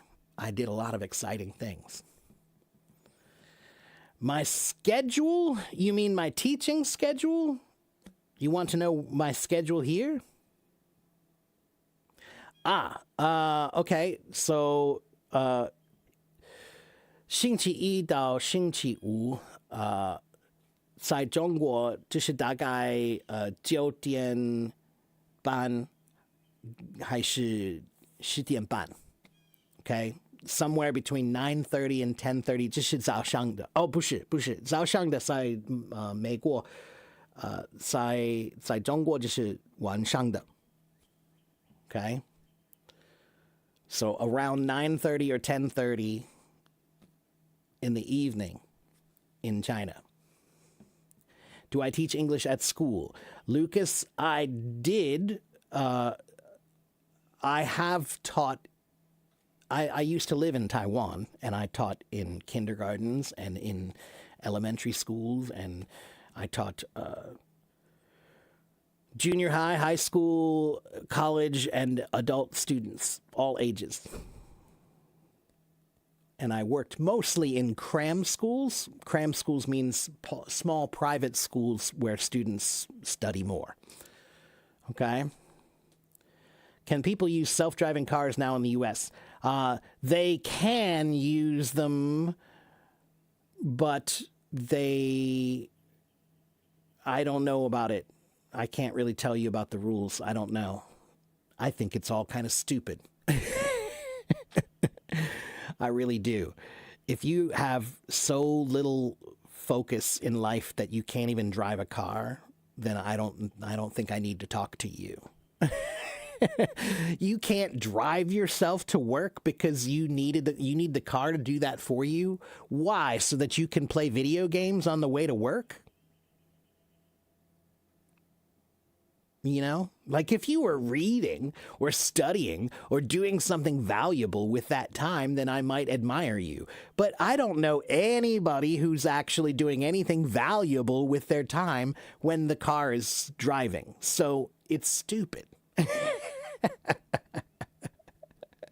I don't need a self-driving car.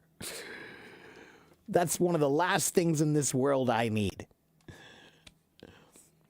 I'd like to know the correct word to refer to a person who is verbose in a pleasurable way. Verbose is one of the words that we would use. Let's see. Other words we could say.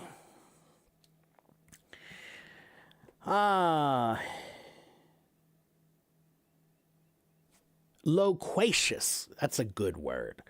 Loquacious. A loquacious person is a person who they talk a lot. They talk freely. But I think loquacious sometimes is used in more of a negative term. I'm looking for one that's more of a positive term. Garrulous is also kind of, you can say eloquent or magniloquent. Eloquent is good, but eloquent is often more like he speaks really well, right? He uses like perfect words. If you use the perfect words, then you are eloquent. You have eloquence. Okay? Let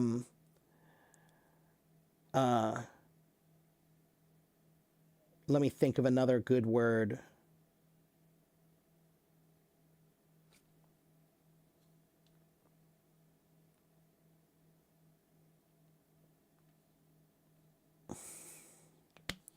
Articulate. Articulate is another good one. If you're very articulate, then you express yourself very well with words.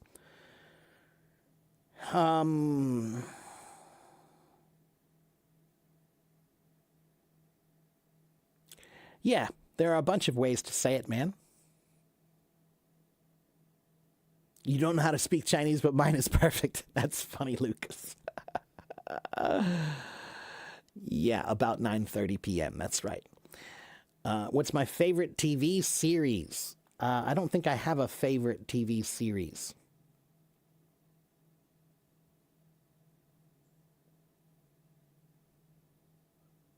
I usually like things that have historical value or poignancy, or they're just funny.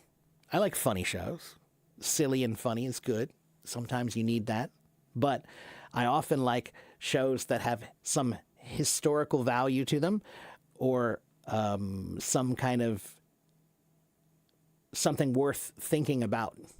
So, I don't know. I'm boring. I'm boring.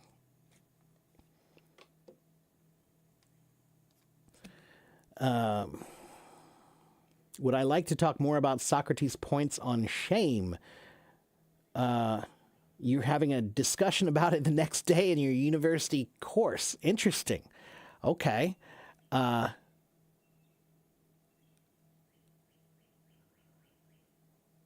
Let's see. One moment.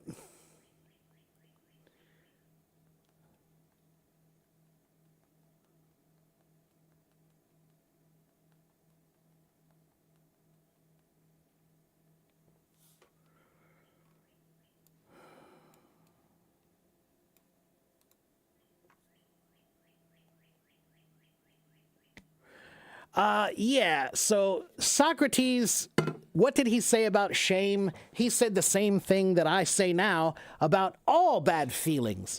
Every bad feeling is a teacher. It can teach you something if you think about it and you pay attention to it. So every time that you're angry, there's a lesson there. That's a teacher. Anger is a teacher. It's trying to teach you something, but you're not listening. Every time you're embarrassed, it's a teacher.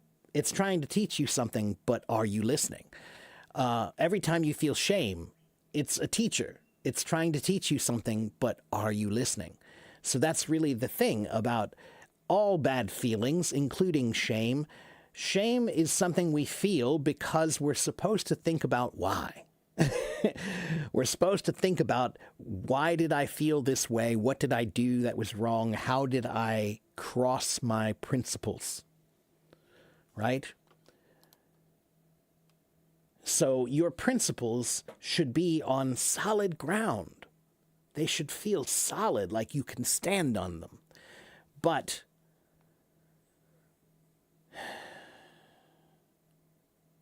if you have shame, but you never ever examine it, then you can't have solid ground. You're walking on weak ground because you never look at it. You're afraid to look at it. Okay? Eloquente, that's right. A word for a person who can't listen.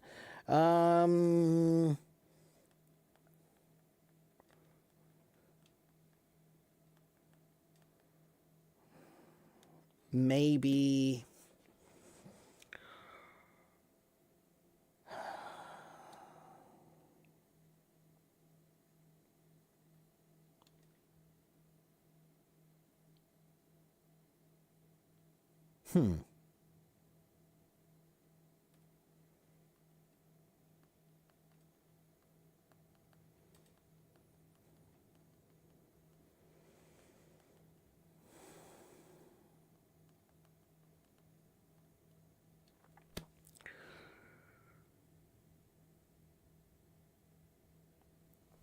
usually we say inattentive. Inattentive. To be attentive means to pay attention. So to be inattentive is to not pay attention. So an inattentive listener would be one way. You can also use the term pseudo listener. A pseudo listener means somebody who's kind of listening. Pseudo means kind of, right? A selective listener means somebody who's only listening some of the time. They listen to this, but then they don't listen, right? They're selectively listening. And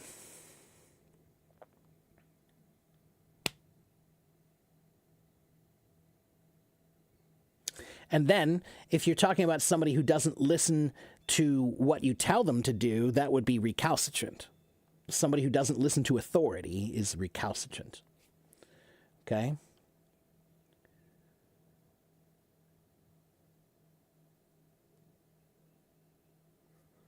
You're really having a hard time with comprehension when you're self-studying. I understand English quite well, but after some time I just stop understanding. I'm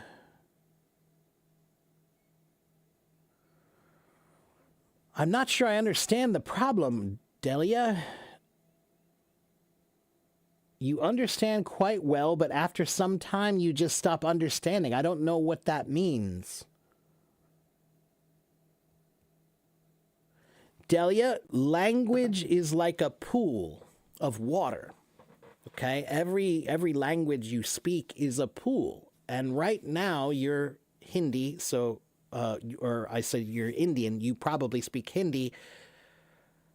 So Hindi is the pool that you're swimming in all the time. You're in that Hindi water.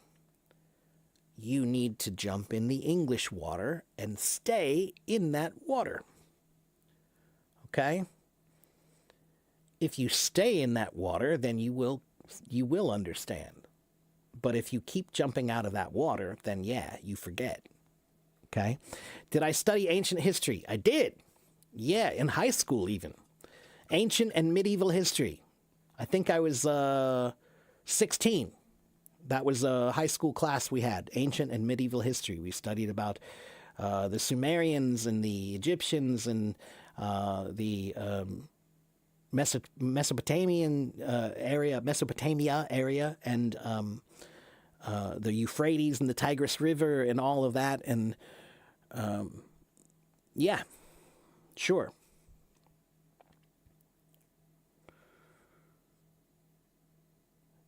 So John Wen Lee,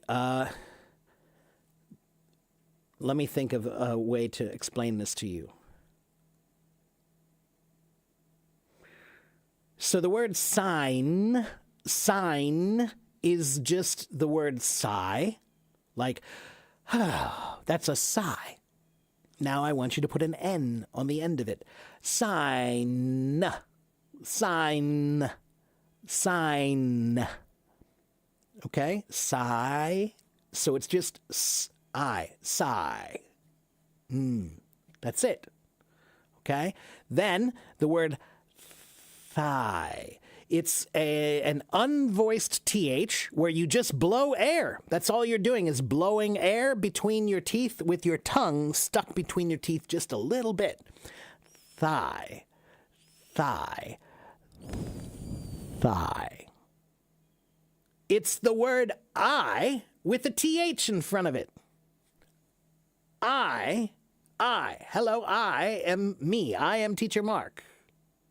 Okay, thigh. Thigh. Okay?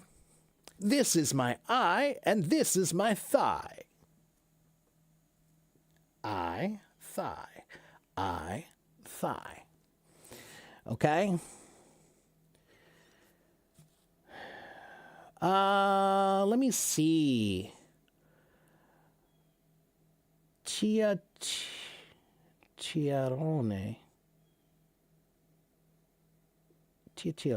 I don't think I know that. Let me see.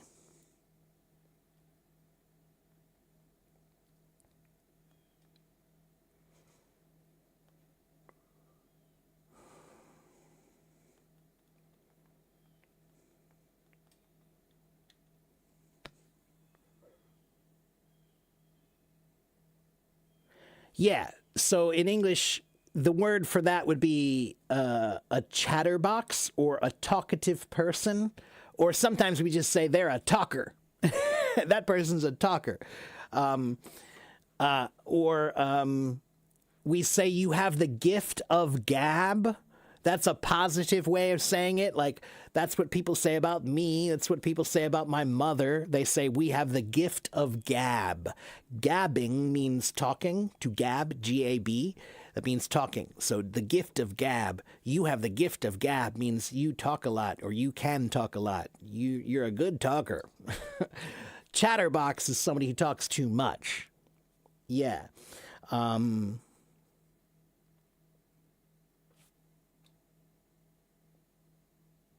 Yeah. Okay? Is on the spectrum correct or on a spectrum correct? They're both correct. They both say different things. So when we say on the spectrum, that's what they say when we're talking about autism. He's on the spectrum somewhere. But being on the spectrum is the same, really, as being on a spectrum, but the a spectrum is which one? This is just talking about the word a and the. A is any. The is a specific one. So if I say on the spectrum, we're talking about the autism spectrum. That's the spectrum, right? But if we say on a spectrum, we're saying there's a scale where things range from here to here and they blend evenly between. It's not like you can measure it very easily. They change from,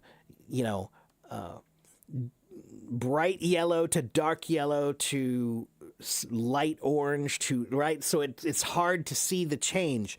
Which one is yellow and which one is orange, and when do you say that, right? Like, it's not an easy thing to measure.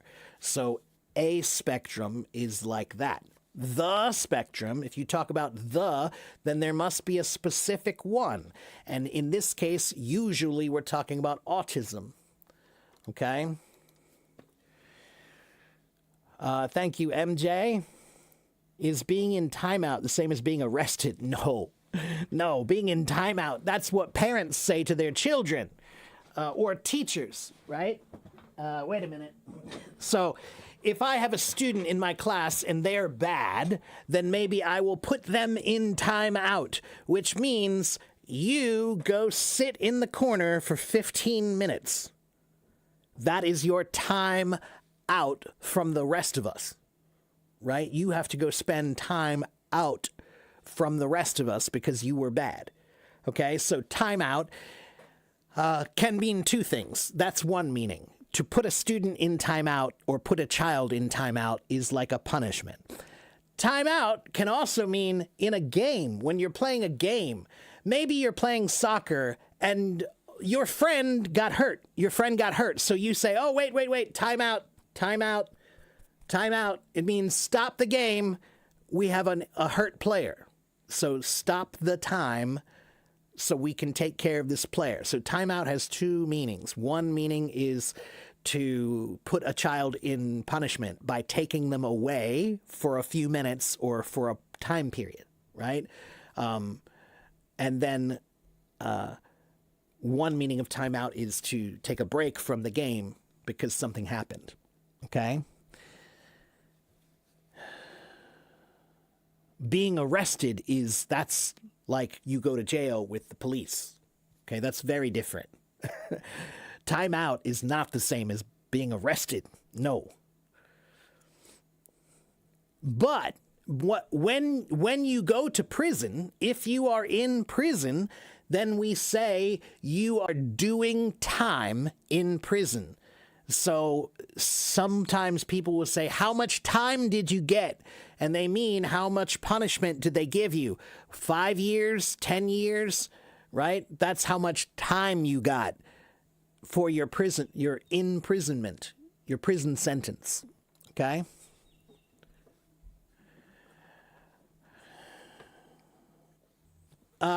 So Delia says, I understand the problem, but midway I don't understand anymore. It's like the words don't make any sense to me at the moment. Okay, so Delia, then what I think you need to do is you need to use ChatGPT and talk to ChatGPT about it.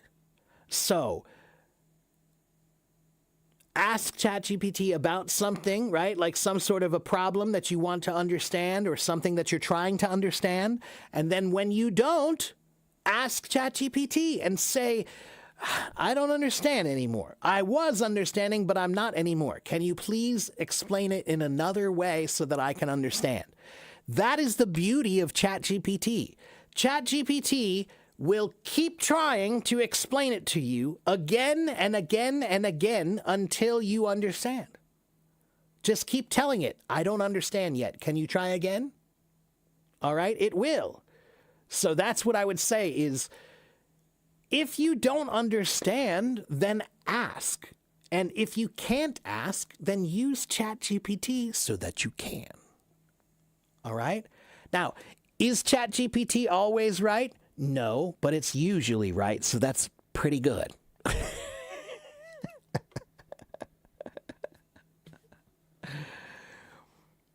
If you feel dyslexic, that's possible too. Maybe you have a problem with dyslexia. And you can tell ChatGPT that also.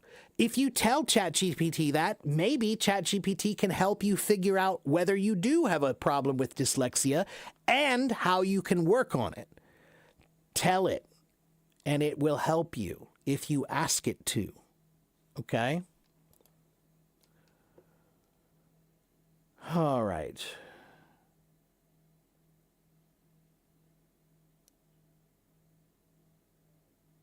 Can timeout mean I've had enough of something or I don't want to do it? No. No. Timeout means either we need to take a break because of something important, or it's a punishment.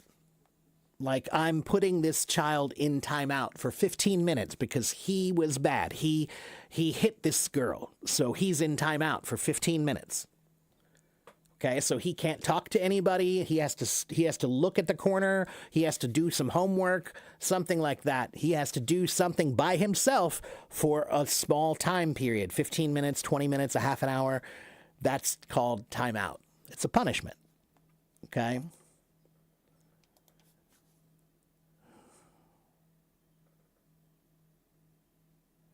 Someone is preoccupied. Is that the same as someone is occupied? Somewhat. Yeah. So occupied is a word that usually means someone is there or not there. So for example, if you go into a public bathroom, when you see the door and the door has the red on it, then that means this door, there's somebody in there. That bathroom, that stall, that part is occupied. There's a person in there. It's being used. It is occupied. Okay? It has a person. Okay? But preoccupied is a term that means you're doing something, like you're at work. You're at work, but your mom is really, really sick. So you're thinking about your mom and how sick she is all the time while you're working. So that means you're preoccupied. Before you go to work, there's something else on your mind. Pre means before. Occupied means to be taken up, to be used, right? So your mind is already being used to think about your mom when you're at work. So now you are preoccupied. Okay, so occupied means someone is using it. There's a person there. Preoccupied means you're doing some kind of a work, but you can't do it well because you're thinking about something else that's bothering you or that's more important. Okay?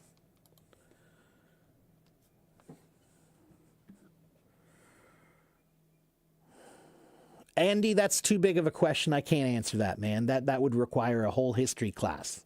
All right, man? If you want to know that, then you should ask DeepSeek. Ask DeepSeek that question. All right? You'll get a pretty good answer, I think. All right?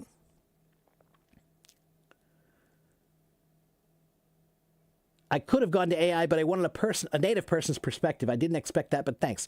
So, right. And again, Delia, look, I'm a teacher. I have had many students with many disabilities, dyslexia, and I've had deaf students, and I've had blind students, and I've had students who have trouble with memory and all kinds of things, and ADHD and lots of different kinds of disabilities. Disability means you can't do it the way other people do, but that doesn't mean you can't do it. You just can't do it their way. So when I was in school, I struggled because I have disabilities. But after school, I learned how to use my disabilities to be abilities.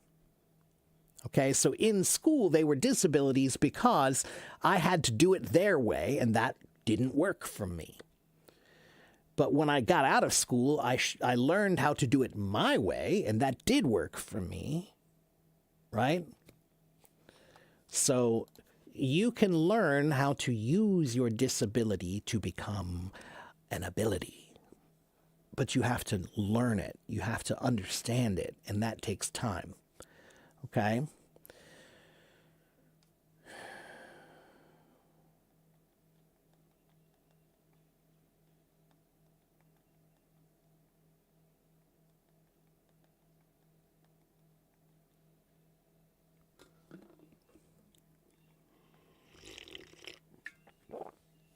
Should we get rid of pageants? You mean beauty pageants? Yes, absolutely. Beauty pageants are one of the dumbest things on this planet. Great, people are pretty. That's wonderful. But you shouldn't have a celebration about it. That's the dumbest, most vain, stupid thing I've ever heard. And it encourages girls to think that that's the only thing that's really important is to be beautiful. And it's not, because I'm telling you right now, you could be the hottest girl on this planet. You could be so sexy and hot, but if I can't talk to you, I'm not interested.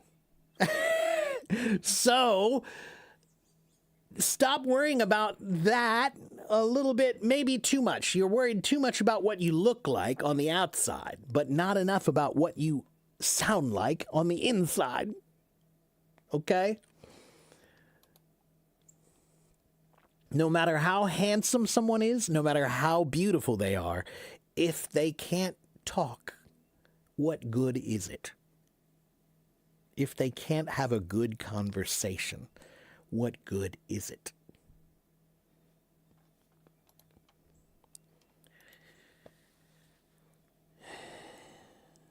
You want to know the difference between I have been working and I had been working.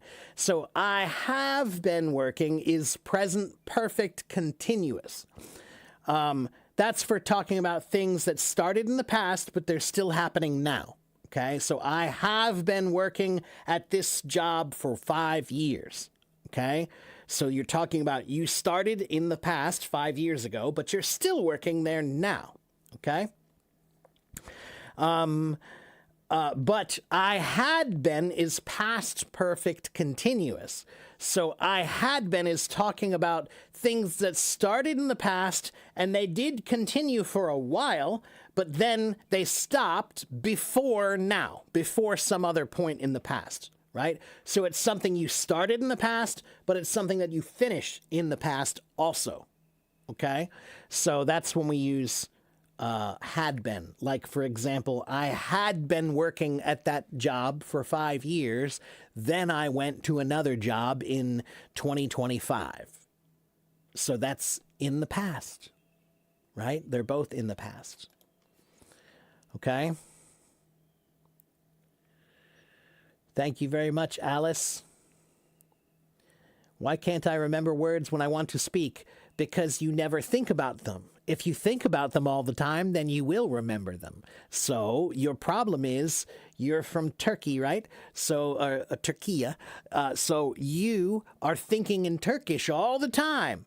So your English is never ready because you never think in English. So start thinking in English all the time. And then when someone speaks to you, you'll be ready. Okay? Pageant is not only about beauty, but how they carry themselves and their thoughts. But it's not. Delia, that's not true. It's not. Not one girl will win because they said the right answer. No. The girls will only win if they are the prettiest. That's it. Okay? And by the way, Delia, have you heard their answers? The answers they give are usually really, really stupid. Beauty pageants, you can find some of the dumbest answers, and it's so sad when you think about it. You're like, wow, that's an adult That's an adult and she thinks like that? Wow, that's really sad. Okay, so no, I'm sorry, but beauty pageants are absolutely stupid. You can appreciate beauty, I'm fine with that, but there is no need for a competition. It's absolutely stupid. There's no good quality to a beauty pageant.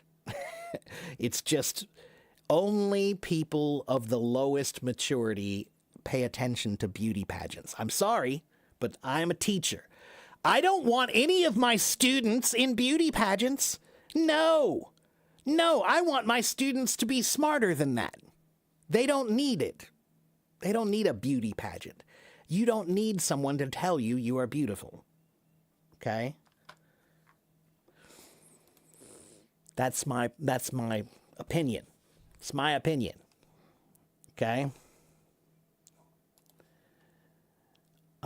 Should we get rid of cash? That's too big of a question. I can't answer that. Is there any difference in persist and persevere in? 差不多的意思. 差不多的意思. Persist, persevere in. Pretty much the same. Alice says, because we lack the atmosphere, I mean the surroundings. As language learners, we need enough chances to practice them. 不需要。现在我住在美国，可是每天我可以想中文。如果我可以想的，我可以说的，你可以看。现在我说，为什么我可以说？我可以说，因为我可以想的。每天我想的。没有说，我不常说。Okay?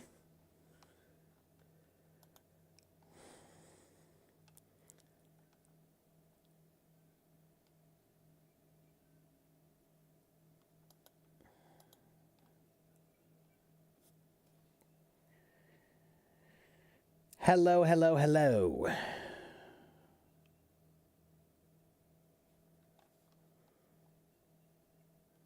Do we have boys' beauty pageants? That's the point. There really isn't a boys' beauty pageant.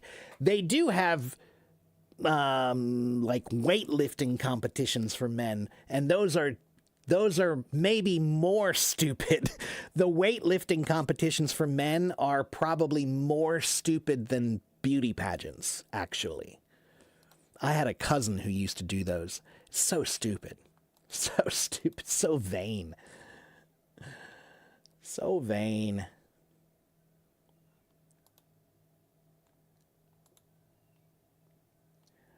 Let's see. Difference between perspective and opinion. Perspective and opinion. 差不多的意思. They're about the same.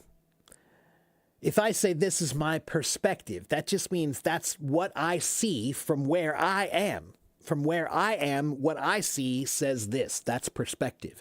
But opinion is really the same thing. Opinion means what do I think based on my experiences and my knowledge. Those are my opinions. Okay, now sometimes opinions have basis in fact. Right? So if I say reading is good, that is a fact and an opinion. Okay? Reading is good. That's my opinion, but it's also a fact that reading is good. Okay? So sometimes it can be both an opinion and the fact. Okay? But not all opinions are facts. Okay? "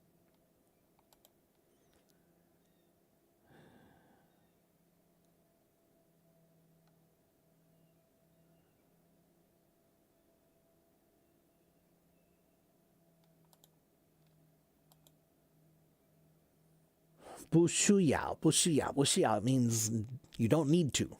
不需要,不需要 means you don't need to. 需要,需要 means need in Chinese. 不 means not. So 不需要, not need, don't need.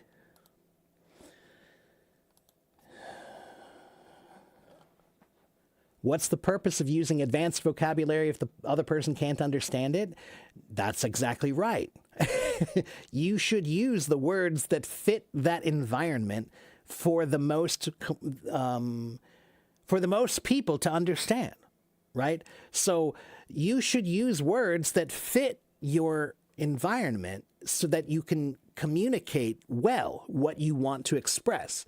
If you use words that only a few people can understand, then you don't want to be understood by everybody. You only want to be understood by some. So some language is exclusionary and some language is inclusionary. Simple language is inclusive. Everybody can understand. Complicated language is not inclusive, it's exclusive. Only some people will understand. So when you use advanced words, sometimes you're doing it because you don't want everyone to understand. You're trying to make some people feel left out. Okay? But there is a general rule in language. Simple words spoken well are always better than complicated words spoken poorly. Sometimes people try to use big words or complicated language because they think it sounds smart. But the problem is, if you use big words a little bit the wrong way, then it sounds really wrong. So when you try to use big words and complicated language, you have to do it perfectly, or it makes you look really stupid. So that's why simple words used well are always better than complicated words used poorly. Okay? I speak English and I speak Chinese poorly. Someone said women should only date handsome men. What's your take? Delia, you can do whatever you want to do. If you only want to date handsome people, then do that. That's your life. I'm not going to tell you what to do. I'll tell you that you won't have good luck with that. My wisdom in this much of my life I have lived, I can tell you that I have dated beautiful girls, and I've learned that beauty is not everything. All right? As a matter of fact, it's really not important that much at all. Okay?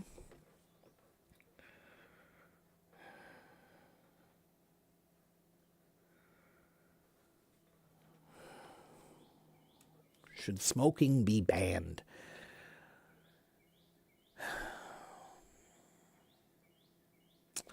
No, but it should be made very, very, very clear what it is. And it's not made very clear what it is.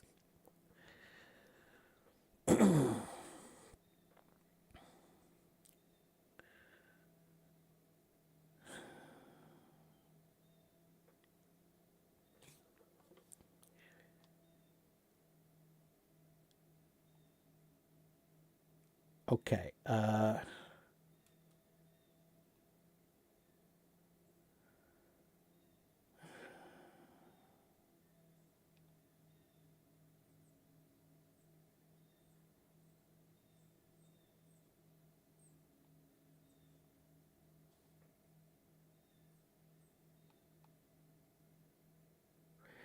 Yeah, LeBron, Derek is right. Yeah, so the word lose and loose, right? Lose, in the first word, L-O-S-E, that's lose, right? Did you lose or win, right?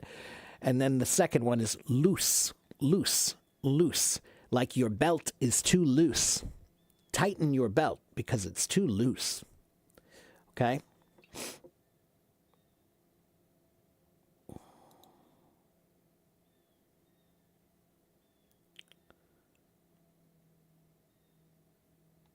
So Delia says they use advanced word. That's probably why I'm having trouble with comprehension. So Delia, this is one thing I love about AI. If you go to ChatGPT, you can tell ChatGPT, write an article about shoes. Okay? Write an article about shoes. But I want you to write it 6 times. I want you to write the article, same article, 6 times. Once in A1, once in A2, once in B1, B2, C1, and C2. Then you can look and see the same article written 6 different levels of language. So then you can see what does it mean to be B1 versus B2 versus C1 or C2. Okay, so that's one thing I love about ChatGPT or any of these. You can ask it to write the same thing in different levels of English, and then that will help you see the difference in those levels. Okay?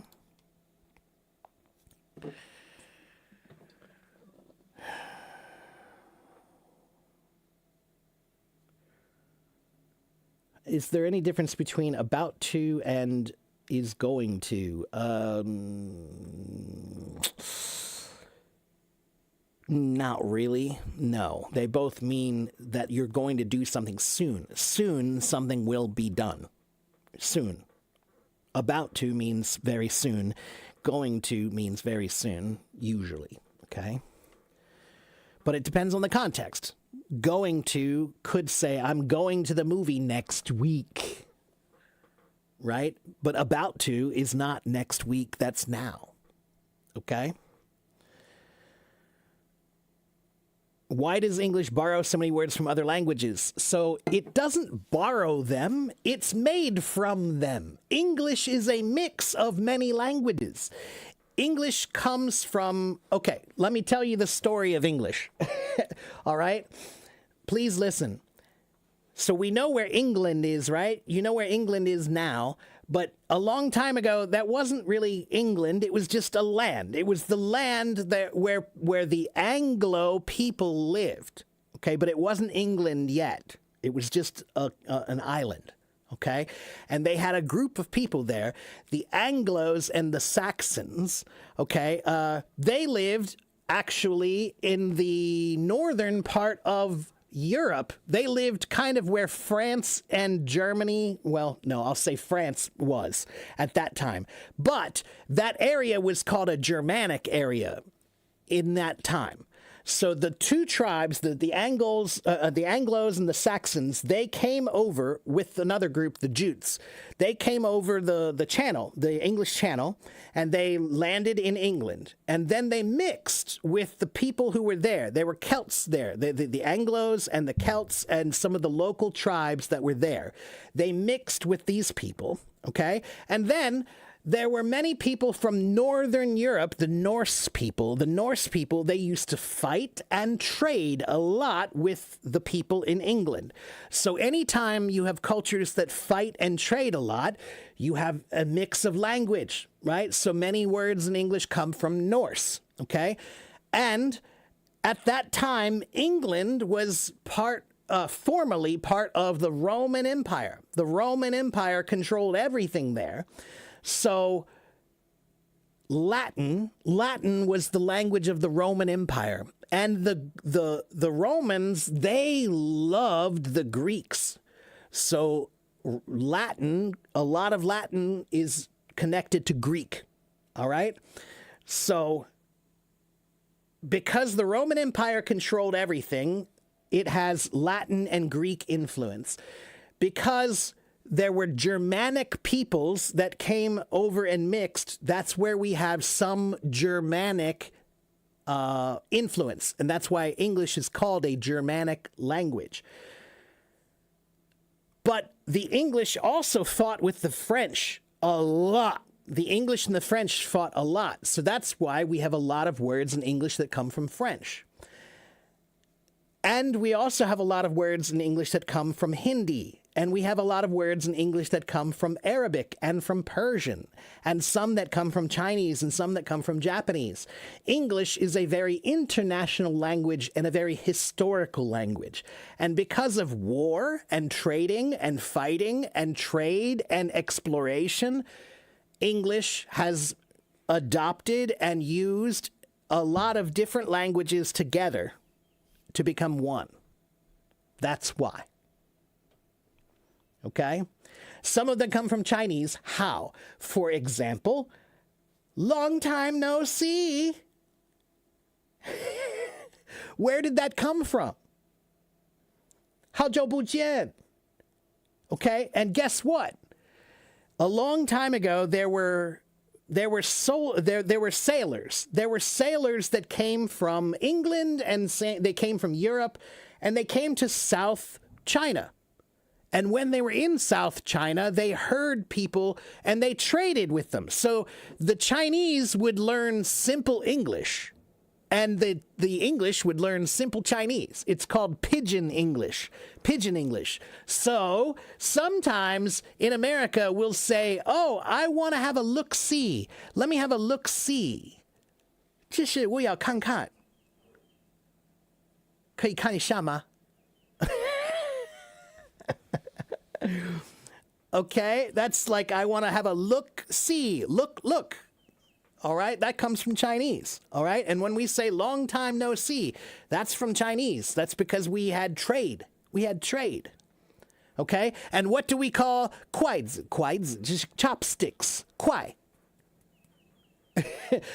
And the word chop, chop, chop meant fast, fast, fast. Chep, chep, chep was fast.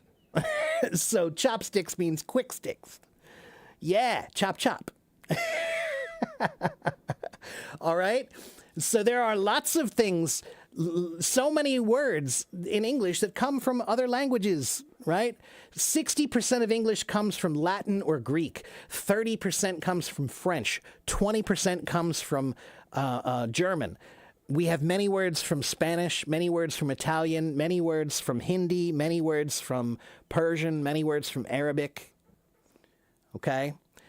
Yes, same old. Yeah, same old, same old. That's right. Also from Chinese. That's right. Yeah. Okay? Even the word ketchup. Ketchup, guys. Ketchup. The word ketchup was a word that the sailors, the British and the European sailors, they would be in Southeast Asia. And when they were in Southeast Asia, they would eat. And while they were eating, they kept hearing the term ketchup, ketchup. And at the time, that word in South China, it was not Chinese, it was called Indo-Chinese. In that language, ketchup was a fish sauce, right? Like everybody in South China, they use some kind of a fish sauce, right? Well, that was the word they used for fish sauce. So the sailors, they heard that word, ketchup, ketchup, ketchup, and they thought it just means a sauce. It just means a sauce. So then the sailors went back to Europe and they thought the word ketchup means sauce, so they made their own sauce. They made their own flavor. So the flavor of ketchup, tomato flavor, that's completely Western. That's 100% Western. But the name ketchup comes from South China.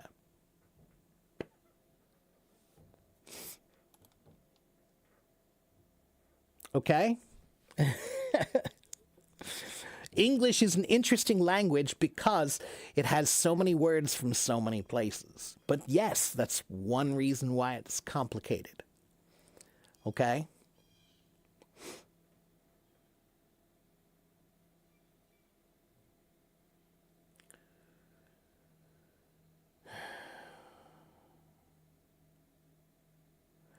To be about to, can we use it to describe something that will happen that we can't control it, whether it happened or not?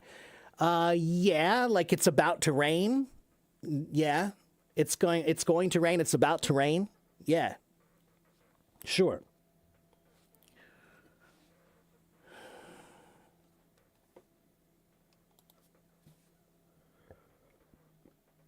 Oh, that's interesting Chinglish. Okay. That's right. That's right. That's why English is difficult, because when you learn English, you are learning a little bit of a lot of languages. Yeah. So, for example, the word restaurant, that and cafe, those are French.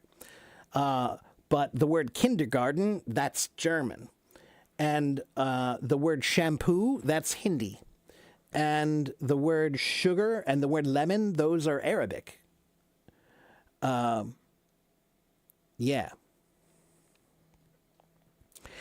Yes, I know people mountain, people sea means it's crowded. And it means like there are people from here all the way to there.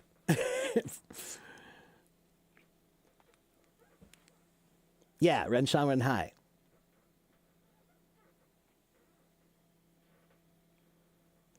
That's right. Sugar and lemon are Arabic.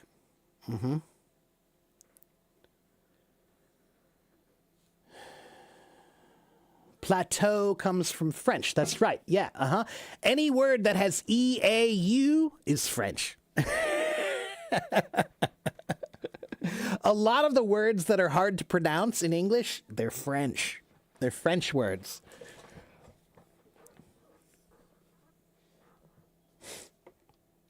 English doesn't have its own words. It does. Yes. Some of the words are originally Anglo. So, for example, the word subway, what is a subway, everyone? Subway.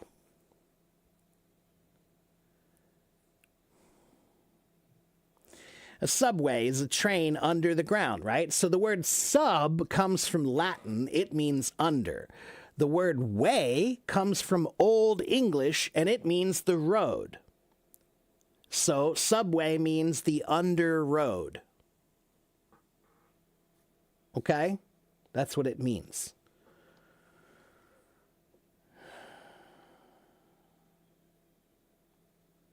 And so, yes, there are many words that derive from English being from the Anglo area also.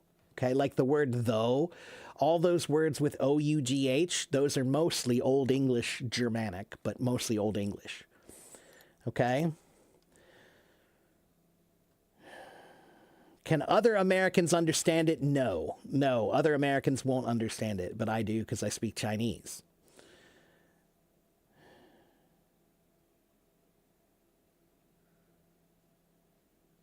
Does English have the expression to lose face? We do, but we kind of took it from Chinese, right? So the idea of losing face is a concept we learned from Chinese culture.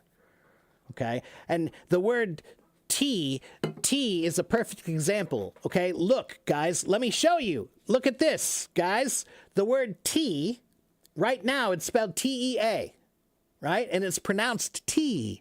But a long time ago, it was pronounced tay, tay. And before it was pronounced tay, it was che. And before it was che, it was chai. And before it was chai, it was cha. So the word tea in English comes from Chinese. The original word in Chinese is cha, and then that became chai in India, in the southern India region. And then because of the British took over India, and then they took the word chai and made it che, and then che became tay, and then tay became tea. That's language.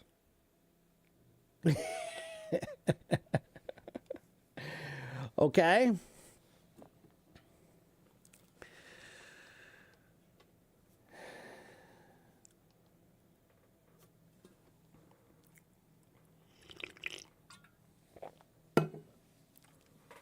Which words are from Germany? Let's see. English words with Germanic origins.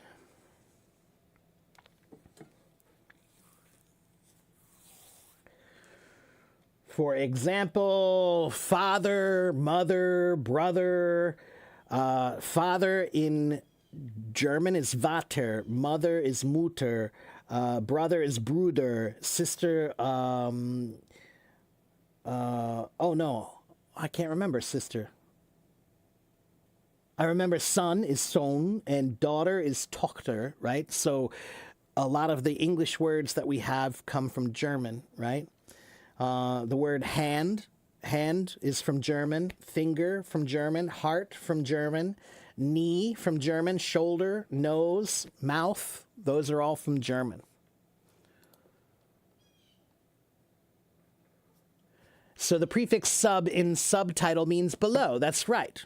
Yeah, so this is one of the best ways to learn vocabulary because there are hundreds of words that have sub in them. So if you go look at all the words that have sub in them, then you know sub means under. So it's a much more efficient way to learn, right?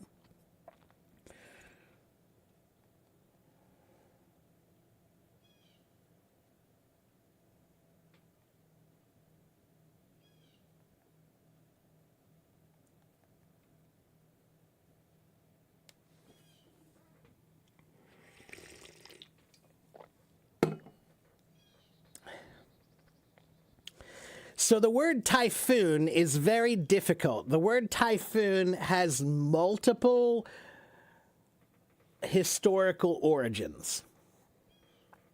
In Chinese, typhoon means big wind. Big wind in Chinese. Okay? So typhoon could be from Chinese, but in Greek, they also have the word typhon, Typhon. And a typhon was a giant monster that would destroy the world with wind. It was the father of the winds, right? So, and also in Arabic, there's the word tufan, which means a great storm or a great flood. So the word typhoon could have three possible historical origins in Greek, Chinese, or Arabic. That's the beauty of language. Is it true that the biggest cause of the spread of English language all over the world was colonization? Yeah, that's probably pretty true. Yeah.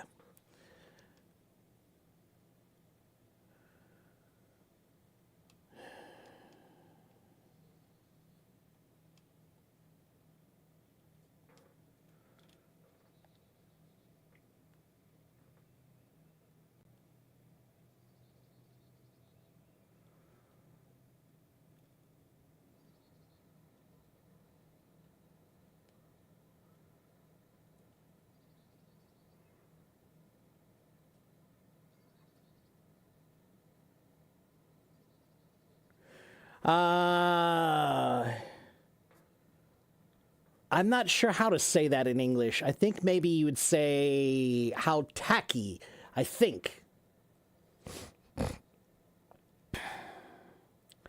Last Tuesday, you saw an English podcast and you heard the word Polish. So Polish with a capital P means people or things from Poland. But if it's with a lowercase p, it's pronounced polish. And to polish something means to clean it and make it shine.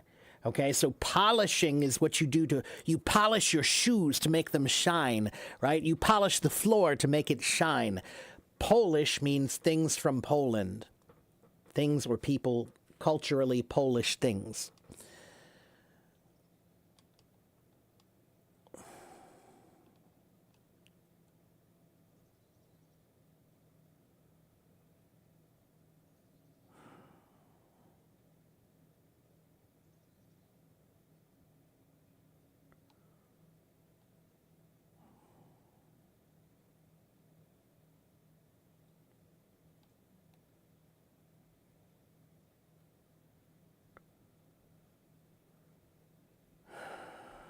Ah, Schwester, that's right. I forgot. Sisters, Fester, that's right. Yeah, I forgot. Thank you for that, Asia. I was cleaning something using the polish. Polish can be a noun, meaning the stuff that you use to polish. But it's a lowercase p, Eduardo. You have to use a lowercase p because if you use an uppercase p, the pronunciation and meaning changes, okay? To learn a new word, is it important to know the history? It's not important, but it certainly helps. If you know the history, sometimes the history is really interesting. Okay? So, let me teach you an example. Okay? Listen to me. Do you guys know the word coach? Coach. What is a coach?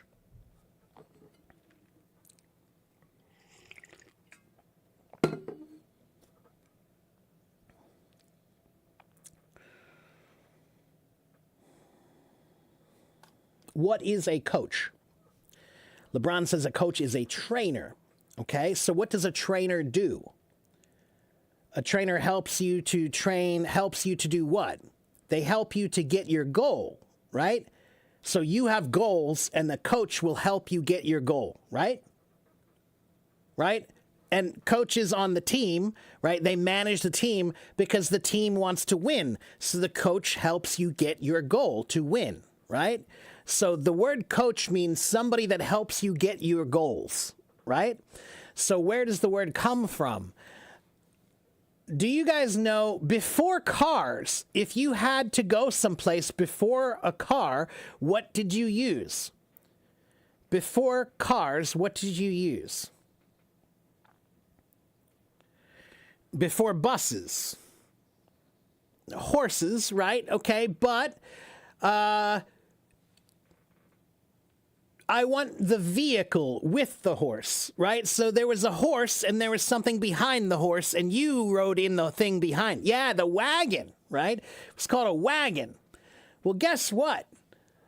Let me show you what they call that wagon. What do they call that wagon?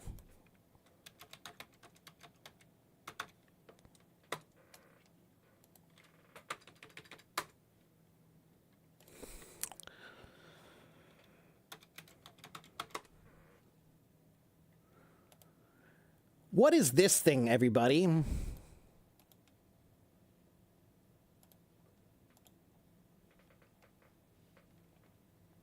What do they call that right there? What's that called?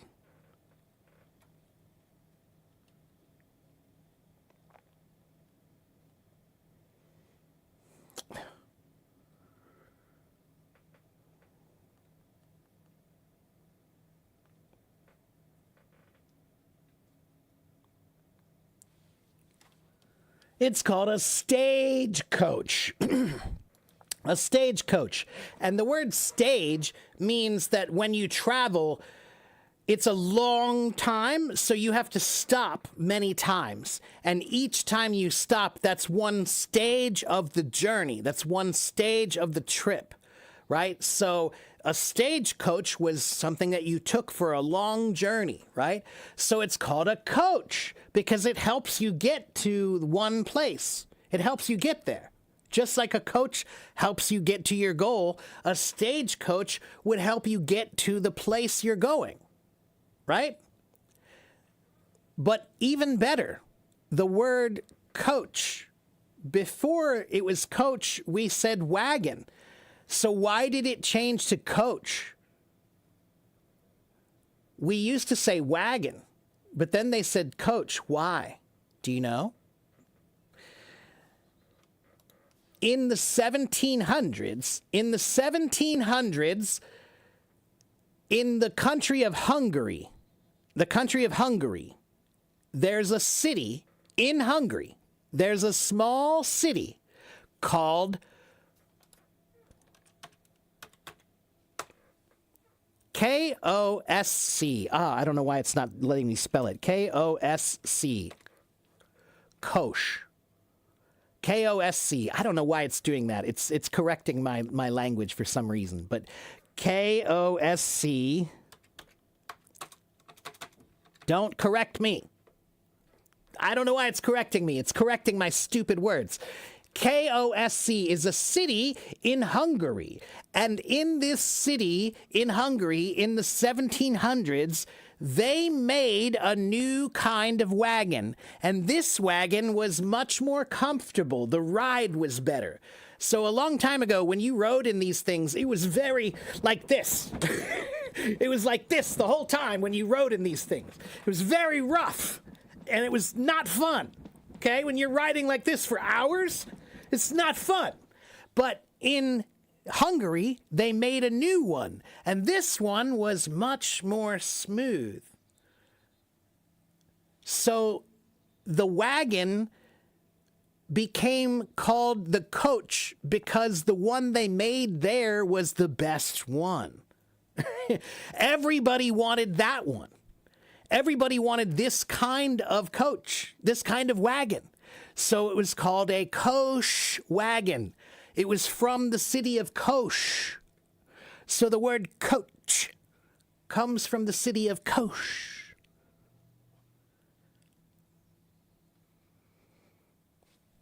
Isn't that interesting? Isn't that interesting? The way that word developed? Okay, that word changed so much. It's crazy. Today, that word means a trainer, somebody who helps you, but the word came from wagons. Okay? So, when you learn these stories, sometimes those stories are so interesting that it's really easy to remember. You don't have to try to remember that because it's interesting. Okay? That's why I like etymology.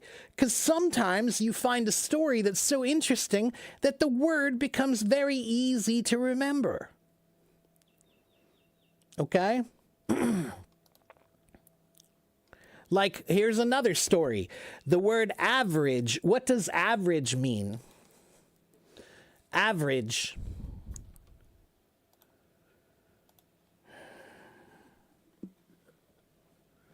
In the middle, right? Even, right? Okay, so where does this word come from? This word comes from Arabic. A long time ago in ancient Arabic, they had a word. It was awariya. I think it was awariya. And it means, the original meaning, the first meaning was somebody who was blinded. Somebody who was blinded, right? So the meaning started as like an eye injury, okay? And then the meaning changed and it just meant to be blind, a blind person, right? And then the meaning changed again to just injury, like damage, right? And then in around, I think it was around the 1600s and 1700s, I think, that the Italians and people from the northern African countries, Arabic-speaking people, they were fighting in the the Mediterranean. They were fighting in the Mediterranean water, okay, in the ocean, okay? And so when they had damage on the boat, if the boat was damaged, that was called awariya, okay? So now the word means damage to a boat. It means damage to a boat now. So it started as blindness, then it became damage, then it was damage to a boat, and then later it became about if you have your things on a boat. Let's say you are on a boat with all of your stuff. You have your stuff on the boat, but there's a big storm. There's a big storm. And a long time ago, what did they do? If there was a big storm, what did they do with all the things? They threw all your stuff into the ocean. Okay, but what if they threw all your stuff, so all your stuff is gone, but the other guy, none of his stuff is gone. He still has all his stuff. Is that fair?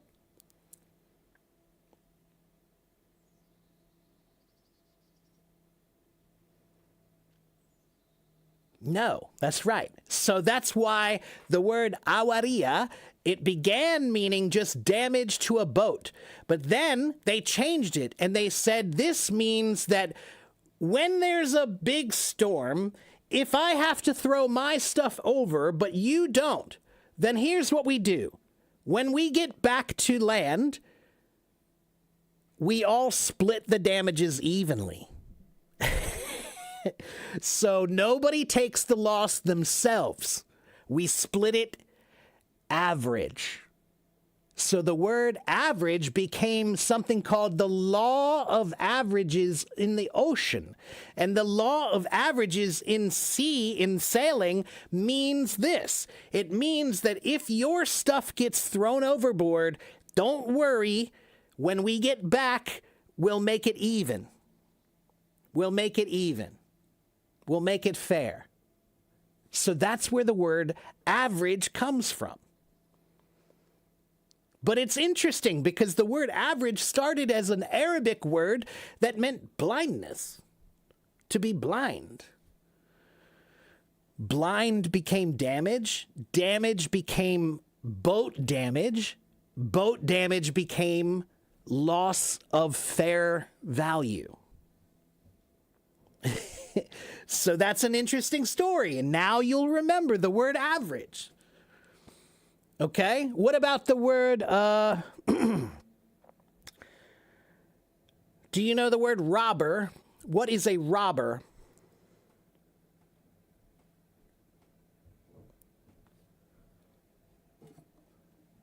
A thief. That's right. So do you know who Neil Armstrong? Do you know Neil Armstrong? Who's Neil Armstrong?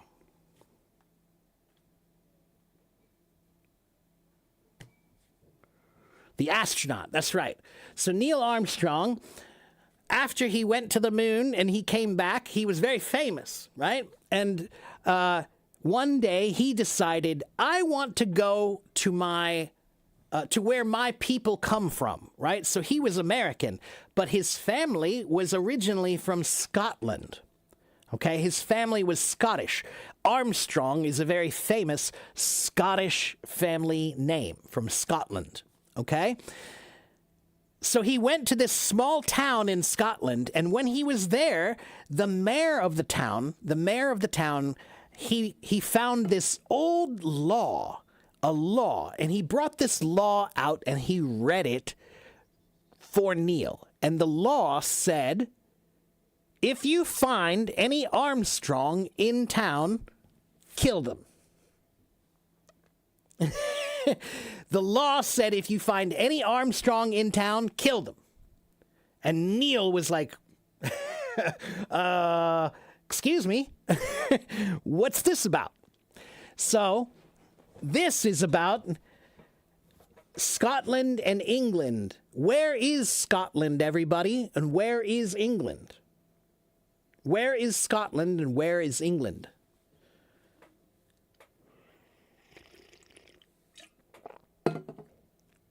They're next to each other. That's exactly right. Scotland is up here and England is down here. And so there is some land that they've been arguing about this land forever. Okay? So there are some families that lived close to the border. They lived right near the border of Scotland and England. And those families, the British people, they called them, those were the border reiver families. Reiver means robber. So the British people, they said, all those families that live near the border, those are robbers. Those are bad people, so kill them. So they used to fight over land a lot. They used to fight, okay? And when they fight, sometimes people would steal their things, right? They'd steal their land, and then you have to go get it back. What do you call that when you have to get something back that was yours? What do you call that? What's the word in English when you have to get something back that's yours?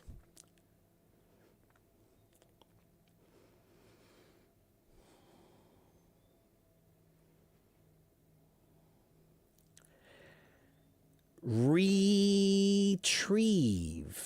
Have you ever heard that word? To retrieve? To retrieve something means to get it back. Okay? And the word retrieve has the word reeve in it, meaning reaver, meaning robber. So the word retrieve was about the robbers getting their stuff back from the English. They were taking their land back from the English. So they were retrieving it. They were the reivers. They retrieved their things. Okay? And sometimes people would get killed. And you'd be sad because someone died. And we have a word for that too. To be bereaved. To be bereaved means to be sad because someone died. So the word reaver means robber. And the word retrieve means to get your things back. And the word bereaved means you're sad because someone died. That one is a little bit complicated. It's a little bit complicated, but I want to show you how these stories are interesting. And they have many, many words in there. The word robber, the word retrieve, and the word bereaved are all related to one story about Scotland and England fighting. Okay? What about the word restaurant? What is a restaurant?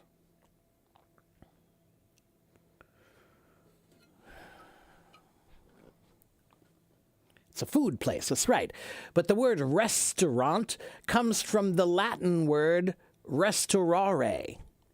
Restaurare, which sounds a lot like the word to restore. What does restore mean?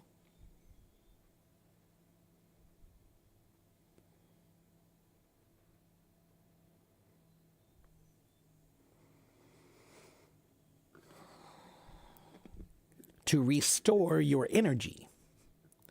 Yeah, to heal yourself. So that's what a restaurant is. A restaurant is a place where you go to eat some food that will make you feel restored.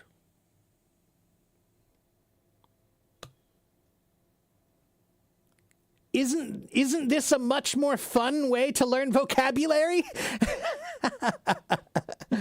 Isn't it interesting when you find out where the words come from? Sometimes it's like, oh, wow. That's interesting. What about the word pub? What about the word pub? What is a pub? What's a pub, everybody? Pub. P-U-B. It's a bar, right. But what does pub mean? The word pub and restaurant, they're related to each other because the first restaurants and the first pubs, they were just houses. It was someone's house where you would go and you would pay them some money because they have some food or some wine and you can drink it. So they had extra food or they had extra wine and they want to make some money so you could go pay them for that. So the word pub comes from public house. This is a public house. It means you can come here and buy food or drink. Pub, public house, restaurant. Restaurant is a place where you go to restore yourself. Okay? You can give me any word. Give me any word and I'll tell you where it comes from. Challenge me. I want to be challenged. I love to be challenged about etymology. What about the word important? What about the word important? What does important mean?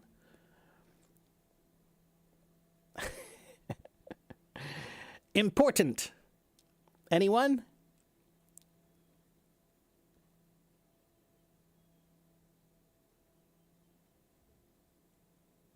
Essential, right. And where do we get this word, important? It comes from the word import, because we have imports and exports, right? So export, X means out. X means out.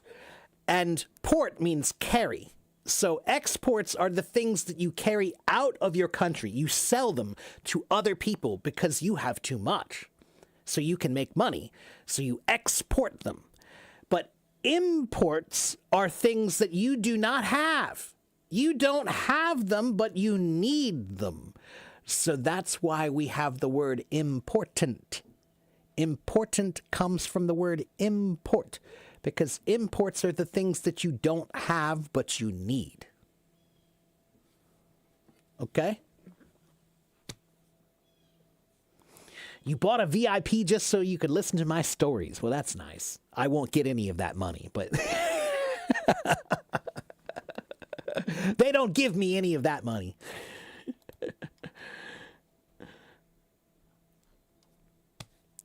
But I'm glad that you can stay. Either way.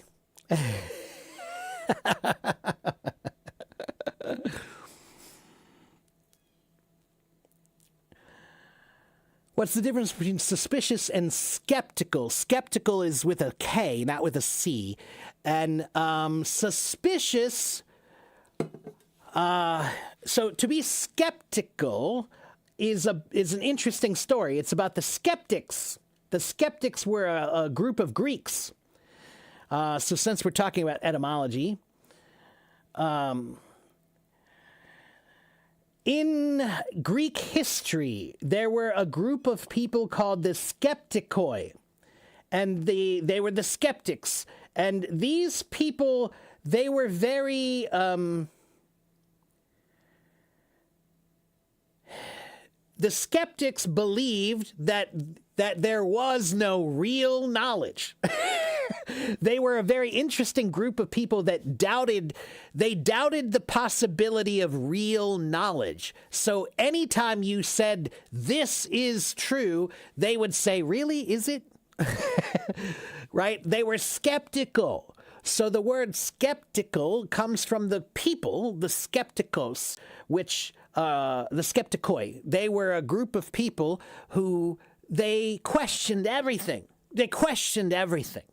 Okay, they questioned basic knowledge. So that's what skeptical means that I don't know if that's true. I doubt that. I doubt it. If you doubt things, then you're skeptical. Okay? Suspicious means you think something could be wrong or bad in some way. Okay? You think something could be bad or wrong in some way. Okay?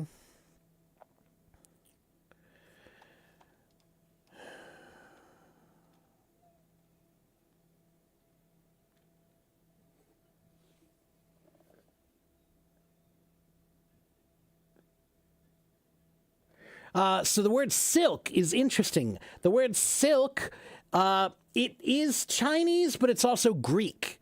So the word silk originally comes from Latin. In Latin, there was the word sericum. Sericum meant silk in Latin. And before it was Latin, it was Greek. The Greeks called it serikos. And serikos was talking about the people of the Seres. The Greeks called the Chinese people or Asian people Seres people. So the word silk was when the Greek people were talking about a product made from the people from Seres, the Eastern people, the Asian people. So the word silk was a word that the Greeks made to talk about Asian people. Okay? And in this case, an Asian product. That was a very special product. Silk was really, really special at the time. Silk was the finest material that was on the planet at the time.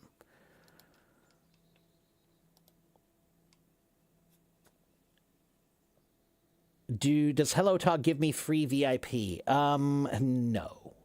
Not anymore. They used to. For a little while, they used to buy my VIP, but I think the last two times, I think maybe I paid for it. So no, I don't make money here. I pay money just to teach you.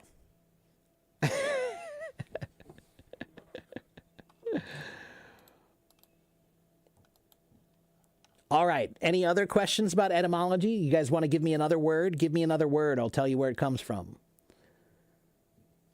Challenge me. See what I know. I have been studying etymology since I was 15. So I really this is one of my favorite subjects.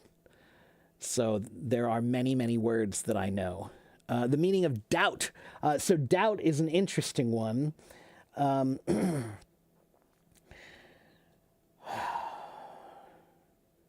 The word doubt is related to the word dubious, right? So it comes from the Latin word dubitare. Dubitare means to doubt or question something. So the word doubt is funny because we spell it D-O-U, but the original spelling was D-U-O. D-U-O. And D-U-O, duo, what does duo mean? What does duo mean?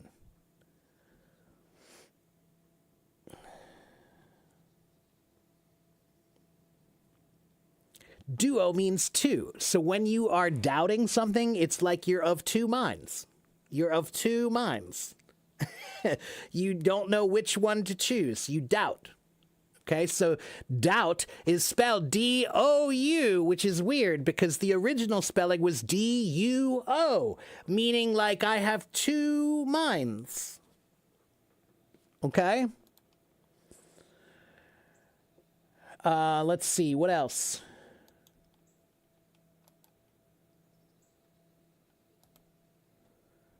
Priority comes from Latin, I'm pretty sure. Let me check.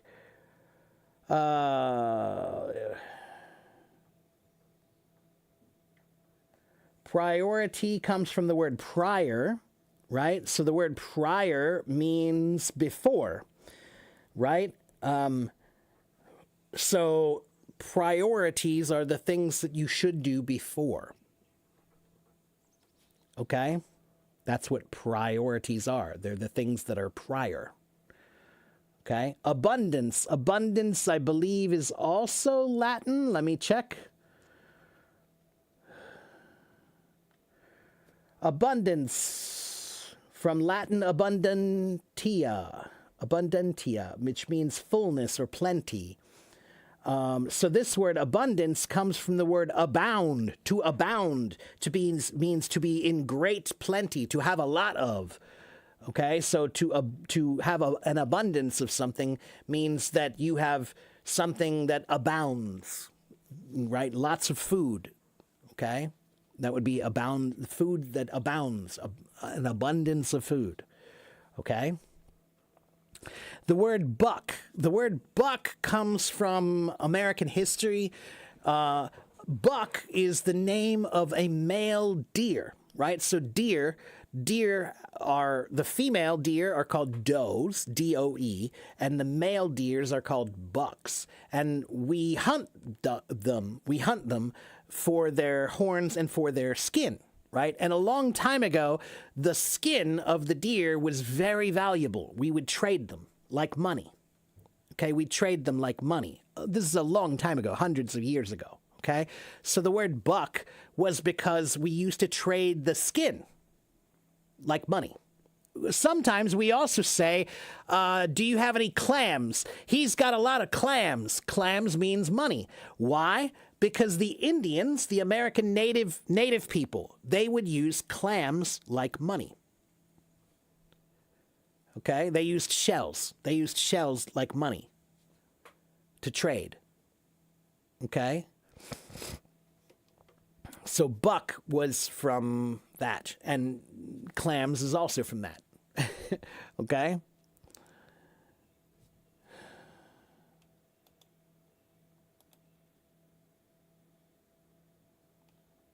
I don't know why it's not working anymore. Wait a minute.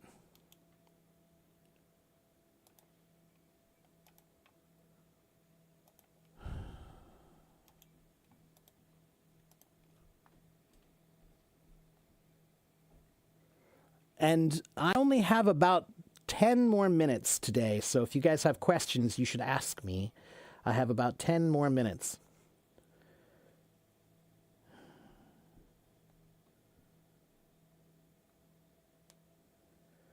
Okay,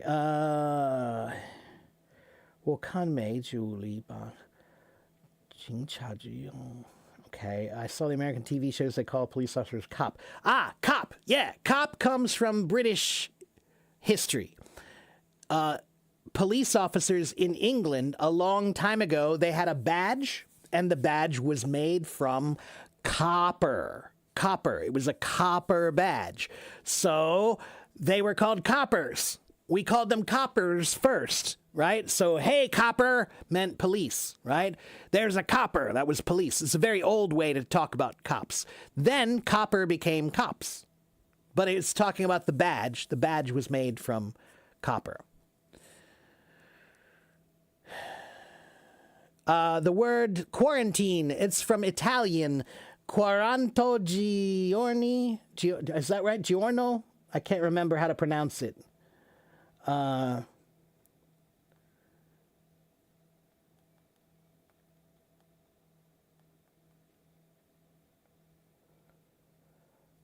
The original word quarantine came from the Italian words quaranto giorni, which meant 40 days. Okay, so quarantine comes from the word in Italian that means 40 days. Because a long time ago, when the boats would come to dock, sometimes they would say, you cannot come on land for 40 days. They would make you stay on your boat for 40 days before you could come over to land. That was a quarantine. And why did they do that? Because they had the plague. They had many, many plagues, lots of diseases. And those diseases were transferred by boats a lot of the time. Yeah, like we call it COVID today, but it was a plague. It was a pandemic, right? So the boats would make the pandemics worse. So that's why quarantines began with boats. They would make you wait for 40 days before you could come ashore. Okay?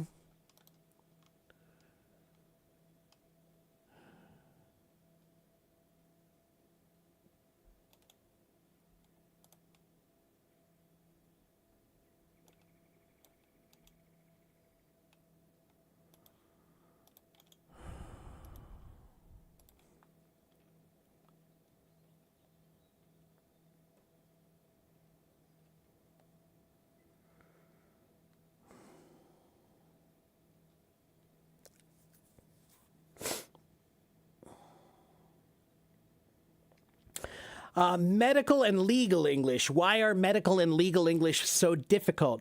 Medical English is difficult because medical English is mostly from Latin and Greek. It's science. Almost all of the scientific words are written in Latin or Greek. Those are the languages of science. Okay, so a lot of science is in Latin and Greek. Okay, so that's why medicine is in that. And law, there's a language. It's called legalese. Legalese. So you know Chinese and you know Japanese, but have you ever heard of legalese? Legalese means the language of law, because when you read some of these contracts, they're very, very difficult. They use very complicated legal language that's hard for most people to understand. Okay, so legal language is from law, and law has to follow very strict language, because even one word can change the complete meaning of a law, right? So when you write a law, your words have to be exact and perfect, because if they're not, then the law is unclear. Okay? All right, guys, it has been 3 hours and 27 minutes, and my ass is tired. My butt hurts. I've been sitting too long. I need to get up. So I think it's about time for me to take a break. Shash, you need to come back and ask me that tomorrow. Okay, come back and ask me that tomorrow. Okay, I have been here for 3.5 hours already. I need to take a break. All right. Okay. If you don't know who I am, then I want to give you this. You should read this file. Everything you need to know about me is right here in this file. Please get the file. Copy that link. Copy that link. Copy that link and paste it into your browser. Copy that link and paste it into your browser. Then read the file. My website is in the file. My YouTube is in the file. My blog is in the file. My schedule is in the file. My background, everything about me is in the file. The rules for my room are in the file. There are 4 free articles about English in the file. Please get the file, get the file, get the file. Okay? I'm not here every day. 星期一到星期五。大概9点半还是10点半晚上的对 yeah 5 days yeah okay so about 9:30 or 10:30 in the evening in China is when I'm usually here okay so please get the file get the file get the file all right all right, I have to go. I'll see you guys next time. Have a good morning, have a good afternoon, have a good evening, and I'll see you guys tomorrow. Bye.